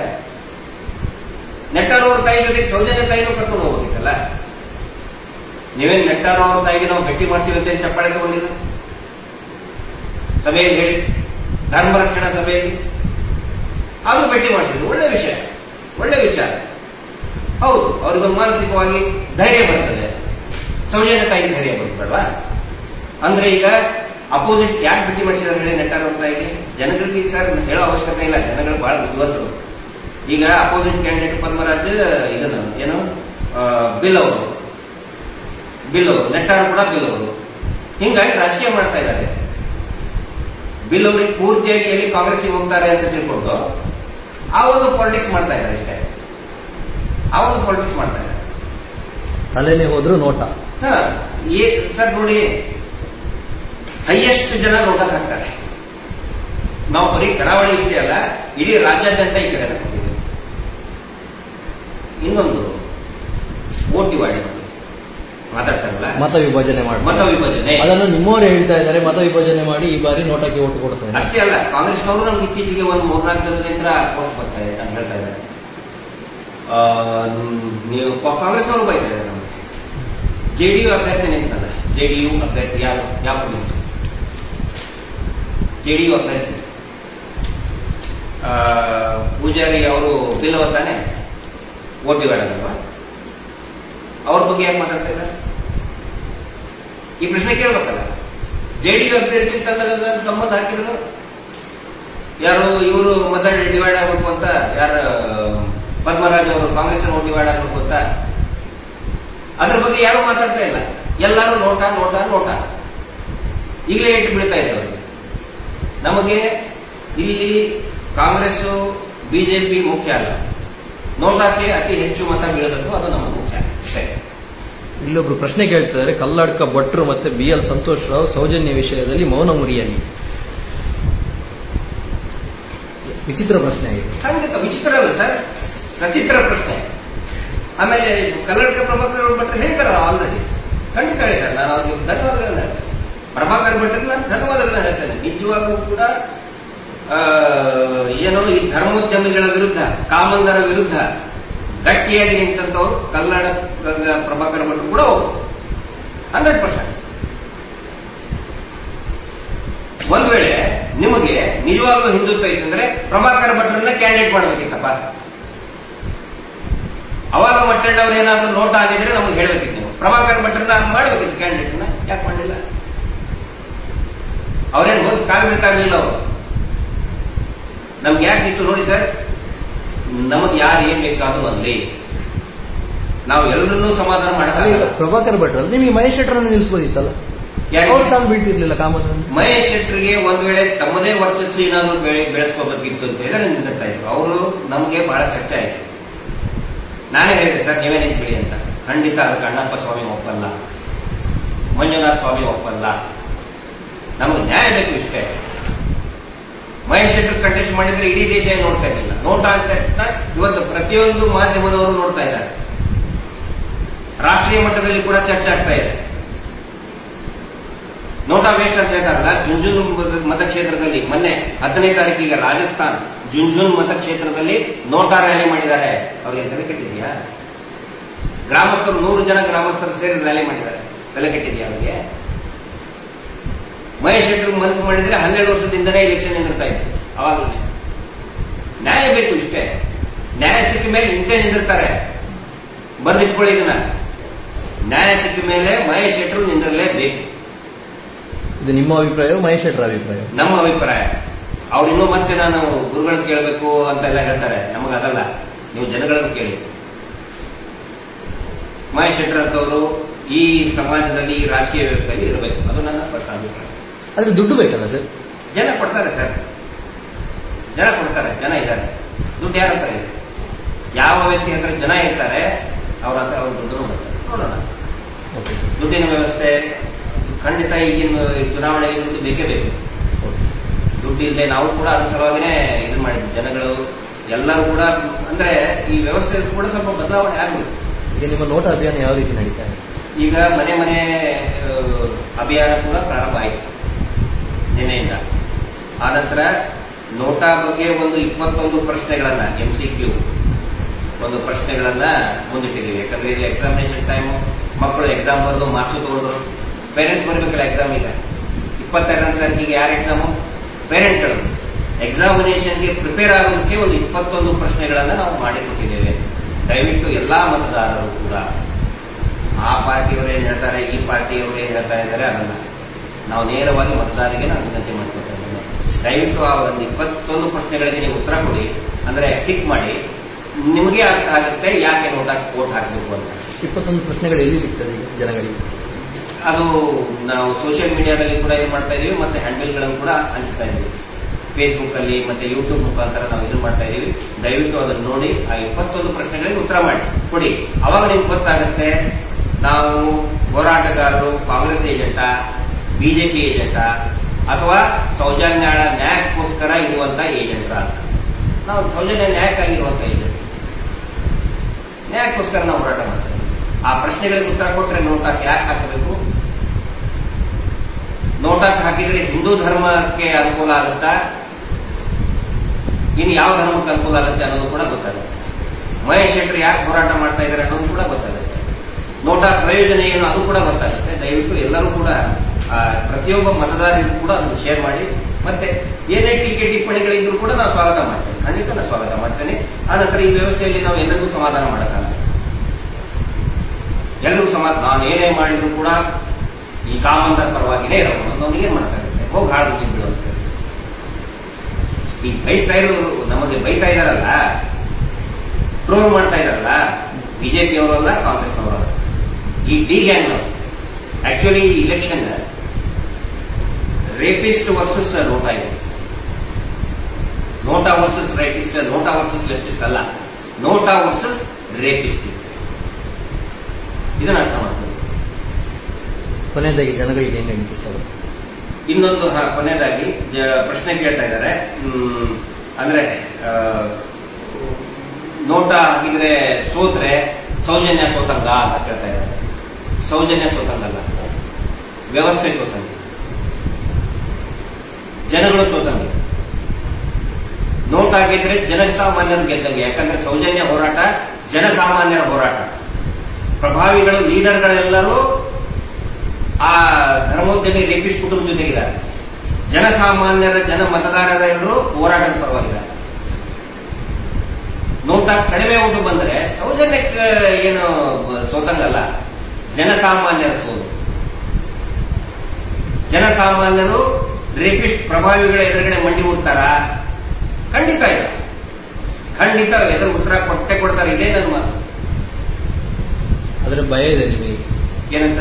ನೋಟಾ ಓಟು ಜಾಸ್ತಿ ಬೀಳಲಿಕ್ಕಿಲ್ಲ ಅಂತ. ಖಂಡಿತ ಜಾಸ್ತಿ ನಾವು ಅನ್ಕೊಂಡಿದ್ದಕ್ಕಿಂತಲೂ ಜಾಸ್ತಿ ಬೀಳ್ತದೆ. ಯಾಕಂದ್ರೆ ಇದು ಸೌಜನ್ಯ ಅನ್ನೋದು ಜನಸಾಮಾನ್ಯರ ಹೋರಾಟ. ಪ್ರಭಾವಿಗಳ ಸಂಖ್ಯೆ ಜಾಸ್ತಿ ಇದೆಯಾ, ಜನಸಾಮಾನ್ಯರ ಸಂಖ್ಯೆ ಜಾಸ್ತಿ ಇದೆ? ಜಾಸ್ತಿ ಇದೆ, ಜನಸಾಮಾನ್ಯರದೇ ಜಾಸ್ತಿ. ಮತ್ತೆ ಹಾಗಾದ್ರೆ ನೋಟಾ ಅಭಿಯಾನಕ್ಕೆ ಗೆಲುವು ಖಂಡಿತ ಗೆಲುವು ಸಿಗುತ್ತೆ. ಒಂದು ದೊಡ್ಡ ಇಡೀ ದೇಶದಲ್ಲಿ ಒಂದು ಚಮತ್ಕಾರ ಆಗುತ್ತೆ. ನಾವು ಬರೀ ಸೌಜನ್ಯ ಪ್ರಕರಣ ಅಲ್ಲ, ಎಲ್ಲಿ ಅತ್ಯಾಚಾರ ಆಗ್ತಾ ಇದೆ, ಒಂದು ನಿಮಿಷಕ್ಕೆ 28 ನಿಮಿಷಕ್ಕೆ ಒಂದು ಅತ್ಯಾಚಾರ ಆಗ್ತಾ ಇದೆ ದೇಶದಲ್ಲಿ. 28 ನಿಮಿಷಕ್ಕೆ ಒಂದು ಹೆಣ್ಣು ನಮ್ಮ ತಾಯಿ ಆಗಿರ್ಬೋದು, ನಮ್ಮ ಅಕ್ಕ ತಂಗಿ ಆಗಿರ್ಬೋದು, ನಮ್ಮ ಮಗಳಾಗಿರ್ಬೋದು, ಫ್ರೆಂಡ್ ಆಗಿರ್ಬೋದು, ಯಾರು ಗಂಭೀರವಾಗಿ ತಗೊಳ್ತಾ ಇಲ್ಲ, ಎಲ್ಲೂ ಶಿಕ್ಷೆ ಆಗ್ತಾ ಇಲ್ಲ. ಬರೀ ಪೇಪರ್ನಲ್ಲಿ ಬರ್ತದೆ ಇವತ್ತು 5 ವರ್ಷದ ಬಾಲಕಿಯ ಮೇಲೆ ಅತ್ಯಾಚಾರ, 12 ವರ್ಷದ ಬಾಲಕಿಯ ಮೇಲೆ ಅತ್ಯಾಚಾರ, ಶಿಕ್ಷಣ ಇಲ್ಲ. ಆ ಪೋಕ್ಸೋದು ಎಷ್ಟು ಪ್ರಕರಣ ಆಯ್ತು ನೋಡಿ. ಯಾಕೆ ಕಾಲೇಜನ್ನ SDM ಅನ್ನ ಕಪ್ಪು ಪಟ್ಟಿಗೆ ಸೇರಿಸ್ಬಾರ್ದು? ಒಬ್ಬರನ್ನು ಧ್ವನಿ ಎತ್ತಿದ್ರ ಒಬ್ಬರನ್ನು ಧ್ವನಿ ಎತ್ತಿದ್ರ 3 ತಿಂಗಳಲ್ಲಿ 3ನೇ ಪೋಕ್ಸೋ ಕೇಸು. ಅದು ಕಾಮುಕ ಶಿಕ್ಷಕ ಇವನಿಗೆ ಜಿಹಾದಿ ಅಂತ ಅನಿಸ್ತಾ ಇಲ್ವಾ? ಜಿಹಾದಿ ಅಂದ್ರೆ ಪಾಕಿಸ್ತಾನದಿಂದನೇ ಬರ್ಬೇಕಾ, ಅಫ್ಘಾನಿಸ್ತಾನದಿಂದನೇ ಬರ್ಬೇಕಾ? ಇಲ್ಲೇ ಇವ್ರ ಜೊತೆಗೆ ಇದಾರಲ್ಲ, ಓಡಾಡ್ತಾ ಇಟ್ಕೊಂಡು ಇಲ್ಲಿರೋ ನಮ್ಮ ಹೆಣ್ಮಕ್ಳ ಮೇಲೆ ಮಾನ ಹಾಳು ಮಾಡ್ತಾ ಇದ್ದಾರೆ. ಅವ್ರು ಜಿಹಾದಿ ಅಂತ ಅನಿಸ್ತಾ ಇಲ್ವಾ? ಹಾಗಾದ್ರೆ ಇದಕ್ಕೆಲ್ಲ ಕಡಿವಾಣ ಹಾಕಬೇಕಾದ್ರೆ ನೋಟಾ ಓಟು ಖಂಡಿತ. ನೋಟಕ್ಕೆ ಒಂದು ಸರಿ ನಮ್ಮ ಪಕ್ಷದ ಸಿದ್ಧಾಂತ ಇದೆ ಸರ್. ನಾಳೆ ಯೋಗಿ ಆದಿತ್ಯನಾಥ್ ಅವರು, ಹೌದಾ, ಅವರಂತ ಒಬ್ಬರನ್ನ ಮುಖ್ಯಮಂತ್ರಿ ಅಭ್ಯರ್ಥಿಗಳನ್ನ ಕೊಡಲಿ. ಹಗಲು ರಾತ್ರಿ ನಾನು ಪೂರ್ಣಾವಧಿ ಕಾರ್ಯಕರ್ತನಾಗಿ ಅವ್ರ ಸಲುವಾಗಿ ಗಿರೀಶ್ ಮಟ್ಟಣ್ಣವ್ರ ಮಾತು, ಯಾರು ಜನಸಾಮಾನ್ಯರ ಮೇಲೆ ಆಗ್ತಾ ಇರುವಂತಹ ಕ್ರೈಮ್ಗಳನ್ನ ಕಂಟ್ರೋಲ್ ಮಾಡೋಕೆ ಬರ್ತಾರೆ, ಜನಸಾಮಾನ್ಯರ ಪರವಾಗಿ ಇರ್ತಾರೆ ಅಂತ ಒಬ್ಬ ಕ್ಯಾಂಡಿಡೇಟ್ ಕೊಡಿ. ಗಿರೀಶ್ ಮಟ್ಟಣ್ಣವರ್ ಮುಂಚೆನೂ ಕೂಡ 8 ವರ್ಷ ಪೂರ್ಣಾವಧಿ ಕಾರ್ಯಕರ್ತ ಆಗಿ ದುಡಿದಿದ್ದೆ. ನಾನು ಪಾರ್ಟಿ ಕಚೇರಿಯಲ್ಲಿ ಮಲ್ಕೊಂಡಿದ್ದೆ, ನಾನು ಮನೆ ಇದ್ದಿದ್ದಿಲ್ಲ. ನನಗೆ ಗೊತ್ತಾ, ಸಂತೋಷಿ ಜೊತೆಗೆ ಒಂದೇ ರೂಮಲ್ಲಿ ಇದ್ದವ್ ನಾನು, ಮನೆ ಇದ್ದಿದ್ದಿಲ್ಲ ನಾನು ಬೆಂಗಳೂರಲ್ಲಿ. ಪಾರ್ಟಿ ಕಚೇರಿಯಲ್ಲಿ ಮಲ್ಕೊಂಡವ್ ನಾನು. ಮುಂಜಾನೆ ತಕ್ಷಣ ಪಾರ್ಟಿ ಕಸ ಗುಡಿಸಿದ್ದೀನಿ, ನಾನು ಪಾರ್ಟಿ ಆಫೀಸ್ ಕಸ ಗುಡಿಸಿದ್ದೀನಿ. ನನಗೆ ಹೇಳ್ತಾರೆ ಪಾಠ ಮಾಡ್ತಾರೆ ಇವರು. ಪೂರ್ಣಾವಧಿ ಕಾರ್ಯಕ್ಕೆ ದುಡಿದಿದ್ದೇನೆ, ಇನ್ನು ಮುಂದೆನೂ ಕೂಡ ದುಡಿದ್ದೇನೆ. ಒಂದು ವೇಳೆ ಯೋಗಿ ಆದಿತ್ಯನಾಥ್ ಅಂತ ಒಬ್ಬ ಬಲಿಷ್ಠ ನಾಯಕ ಈ ದೇಶಕ್ಕೆ ಬರಲಿ. ಮೋದಿ ಬಗ್ಗೆನೂ ನಮ್ಗೆ ಅಭಿಮಾನ ಇದೆ, ಆದ್ರೆ ಕರ್ನಾಟಕ ಕೊಡಿಯಪ್ಪ ಅಂತವ್ರನ್ನ ಯಾಕೆ ಉತ್ತರ ಪ್ರದೇಶ ಕೊಟ್ರಿ? ಕರ್ನಾಟಕ ಕೊಡಿ ಅಂತ ಒಬ್ಬ ಪೂರ್ಣಾವಧಿ ಕಾರ್ಯಕರ್ತ ಆಗಿ ದುಡಿತೀನಿ ನಾನು. ಪೂರ್ಣಾವಧಿ, ನನಗೆ ಯಾವ ಇದನ್ನು ಬೇಡ, ಪೊಸಿಷನ್ ಬೇಡ. ನಾನು ಇಷ್ಟೆಲ್ಲ ಅನ್ಯಾಯದ ವಿರುದ್ಧ ಮಾತಾಡೋರು ನೀವೇ ಒಂದ್ಸಲ ಪಕ್ಷೇತರ ನಿಲ್ಬೋದಿತ್ತಲ್ಲ? ಬೇಡ ಸರ್. ಈಗ ನೋಡಿ, ಅದೇ ಹೇಳ್ತಾ ಇದ್ರಲ್ಲ, ನಮಗೆ ನಮ್ಮ ತಲೆಗೆ ಏನೂ ಇಲ್ಲ. ಈಗ ನಮ್ಮ ತಲೆಯಲ್ಲಿ ಏನು ಸೌಜನ್ಯ ನ್ಯಾಯ ಅಷ್ಟೇ. ಯಾರು ಏನಾದ್ರು ಬೈಲಿ, ನಮ್ಗೆ ಏನಾದ್ರು ಅಂದ್ಕೊಳ್ಳಿ, ನಾವೆಲ್ಲಾ ಟೀಕೆಗಳಿಗೂ ಕೂಡ ನಾವು ಉತ್ತರ ಕೊಡ ಆಗಲ್ಲ. ಎಲ್ಲರಿಗೂ ನಾವು ಖುಷಿ ಪಡ್ಸಕ್ ಆಗಲ್ಲ. ಎಲ್ಲಾರನ್ನೂ ಖುಷಿ ಪಡಿಸುವಂತವ್ರು ಯಾರು ಹೇಳಿ? ಯಾರು ಎಲ್ಲಾನು ನಡೆಸ್ತಾರ? ಯಾರು ಹೇಳಿ ಹಂಗ್ ಮಾಡೋರು? ಜೋಕರ್. ನಾವು ಜೋಕರ್ ಅಲ್ಲ. ಆನಂತರ ಈ ಪಾರ್ಟಿಯವರು ಎಲ್ಲಾರನ್ನೂ ಖುಷಿ ಪಡ್ಸಕ್ ಹೋಗ್ತಾರೆ. ಹಿಂದುತ್ವ ಅಂತ ದೊಡ್ಡ ಭಾಷಣ ಬೀತಾರಲ್ಲ, ರಾತ್ರಿ ಹೊತ್ತು ಅವ್ರ ಜೊತೆಗೆ ಡೀಲಿಂಗ್ ಮಾಡ್ಕೋತಾರೆ, ರಾತ್ರಿ ಹೊತ್ತು ಅವ್ರ ಜೊತೆಗೆ ವ್ಯವಹಾರ ಮಾಡ್ತಾರೆ. ಡಿವೈಡ್ ಮಾಡ್ತಾ ಇರೋದು ಅವರು, ನಾವಲ್ಲ. ನಾವು ಹಿಂದೂಗಳ ಪರವಾಗಿನೇ ಇದ್ದೀವಿ, ಹಿಂದೂಗಳ ನ್ಯಾಯಕ್ಕೋಸ್ಕರನೇ ಇದೆ. ಇದು ಅರ್ಥ ಮಾಡೋದು. ನಾವು ಖಂಡಿತ ಯಾವ ಇದನ್ನು ಡಿವೈಡ್ ಮಾಡ್ತಾರೆ. ಇದು ನಮ್ಮ ಪರ. ಈಗ ನಿಮಗಾಗಿ ದುಡಿತಾ ಇರೋ ಕಾರ್ಯಕರ್ತರಿಗೆ ಏನು ನೋಡಿ, ಕಾರ್ಯಕರ್ತರು ನಾವು ಹೇಳೋದಲ್ಲ, ಅವ್ರು ನಮಗೆ ಹೇಳ್ತಾ ಇದ್ದಾರೆ. ಸರ್, ಗಟ್ಟಿಯಾಗಿ ನಾವು ಏನೋ ನೋಟಾಕಿ ಅಭಿಯಾನ ಮಾಡ್ತಾ ಇದ್ದೀವಿ, ಮಾಡೇ ಮಾಡ್ತೀವಿ. ಕಾಮಂದರ ಅಟ್ಟಹಾಸವನ್ನ ನಾವು ಮಟ್ಟ ಹಾಕಲೇಬೇಕು ಅಂತ ಸ್ವತಃ ಕಾರ್ಯಕರ್ತರೇ ಇವತ್ತು ಗಟ್ಟಿಯಾಗಿ ನಿಂತ್ಕೊಂಡಿದ್ದಾರೆ. ನಮ್ಗಿಂತ ಜಾಸ್ತಿ ಕಾರ್ಯಕರ್ತರು ಚುರುಕಾಗಿದ್ದಾರೆ. ಖಂಡಿತ ನಮ್ಗೆ ಅತಿ ಹೆಚ್ಚು ಓಟ್ ಬೀಳ್ತದೆ. ಮತ್ತೆ ಚುನಾವಣೆ ಅಂತ ಅಲ್ಲ, ಕಾರ್ಯಕರ್ತರು ಕೂಡ ಇದನ್ನ ಅರ್ಥ ಮಾಡ್ಕೋಬೇಕು. ಈ ಚುನಾವಣೆ ಒಂದೇ ಅಂತ್ಯ ಅಲ್ಲ. ಚುನಾವಣೆ ಆದ ನಂತರ ಹೋರಾಟ ಇರ್ತದೆ. ಕೆಲವೊಬ್ಬರಿಗೆ ಅನಿವಾರ್ಯವಾಗಿ ಪಕ್ಷದಲ್ಲಿ ಬಿಜೆಪಿಯಲ್ಲಿ ಓಡಾಡಲೇಬೇಕಿರುವಂತ ಅನಿವಾರ್ಯತೆ ಇರ್ತದೆ. ಕಾಂಗ್ರೆಸ್ನವ್ರಿಗೆ ಕಾಂಗ್ರೆಸ್ ವೇದಿಕೆಯಲ್ಲಿ ಇರಬೇಕು ಅಂತ ಅನಿವಾರ್ಯತೆ ಇರ್ತದೆ. ಅವ್ರ ಜೊತೆಗೆ ನಮಗೇನು ದ್ವೇಷ ಇಲ್ಲ. ಇಲೆಕ್ಷನ್ ಆದ್ಮೇಲೆ ಖಂಡಿತ ಬನ್ನಿ. ಆದ್ರೆ ಇದು ಗೌಪ್ಯ ಮತದಾನ ಅಲ್ಲ. ನೀವು ಇಡೀ ಬಿಜೆಪಿ ಜೊತೆಗೇ ತಿರುಗಾಡಿ. ವೋಟಿಂಗ್ ಮಷೀನ್ ಅಲ್ಲಿ ಸೌಜನ್ಯಗಳಿಗೆ ನೋಟಾನೇ ಹೋಗ್ತಾ ಇದ್ದಾರೆ. ನೀವು ಓಡಾಡಿ, ಬಿಜೆಪಿ ಜೊತೆಗೆ ಓಡಾಡಿ, ಕಾಂಗ್ರೆಸ್ ಜೊತೆಗೆ ಓಡಾಡಿ. ವೋಟ್ ಹಾಕೋದು ಯಾರಿಗೆ? ಯಾರು ನೋಡಲ್ಲ, ಯಾಕಂದ್ರೆ ಗೌಪ್ಯ ಮತದಾನ. ನೋಟ್ ಹಾಕಿ ಅಂತ ನಾನು ವಿನಂತಿ ಮಾಡ್ತಾ ಇದ್ದೇನೆ. ಆಮೇಲೆ ಎಲ್ಲ ಮತದಾರರಿಗೂ ಕೂಡ ನೀವು ಚುನಾವಣೆ ಮತಗಟ್ಟೆಗೆ ಹೋಗೋಕ್ಕಿಂತ ಮುಂಚೆ ಒಂದು ಸಾರಿ ಸೌಜನ್ಯಾಳ ಫೋಟೋ ನೋಡಿ ಹೋಗಿ. ಸೌಜನ್ಯಾಳ ಮುಖವನ್ನ ನಿಮ್ಮ ಮನಸ್ಸಿನಲ್ಲಿ ಸ್ಮೃತಿ ಪಟಲದಿಂದ ನೆನೆಸ್ಕೊಳ್ಳಿ. ಅವಳ ಕಣ್ಣನ್ನು ನೋಡಿ. ಅವಳ ಕಣ್ಣು ಏನ್ ಕೇಳ್ತಾ ಇದೆ ಅಂದ್ರೆ, ನನಗೆ ನ್ಯಾಯ ಕೊಡಿ ಅನ್ನೋದು ಮಾತ್ರ ಅವಳ ಕಣ್ಣಲ್ಲಿ ಕಾಣ್ತಾ ಇದೆ. ಪ್ರತಿಯೊಬ್ಬ ಮತದಾರರು ಕೂಡ ಮೊದಲು, ನೀವು ಕಾಂಗ್ರೆಸ್ಸಿಗರು, ಬಿಜೆಪಿರು, ಕಮ್ಯುನಿಸ್ಟರು, ಜೆಡಿಯುನೋ ವಾಟೆವರ್ ಏನೇ ಇದ್ರು ಕೂಡ ಸೌಜನ್ಯಾಳನ್ನ ಒಂದು ಸಾರಿ ನೆನೆಸ್ಕೊಳ್ಳಿ. ಅವಳ ಕಣ್ಣನ್ನ ನೀವು ನೋಡ್ಕೊಂಡು. ಹಾಗಾದ್ರೆ ಖಂಡಿತವಾಗಿ ನೋಟಿಗಾಗಿ ನೋಟ ಅಲ್ಲ, ಖಂಡಿತ ನ್ಯಾಯಕ್ಕಾಗಿ ನೋಟ. ಒಂದು ಸಾರಿ ಸೌಜನ್ಯಾಳ ಕಣ್ಣಲ್ಲಿ ಕಣ್ಣಿಟ್ಟು ನೋಡಿ ಮತಗಟ್ಟೆಗೆ ಹೋಗಿ. ಧನ್ಯವಾದ.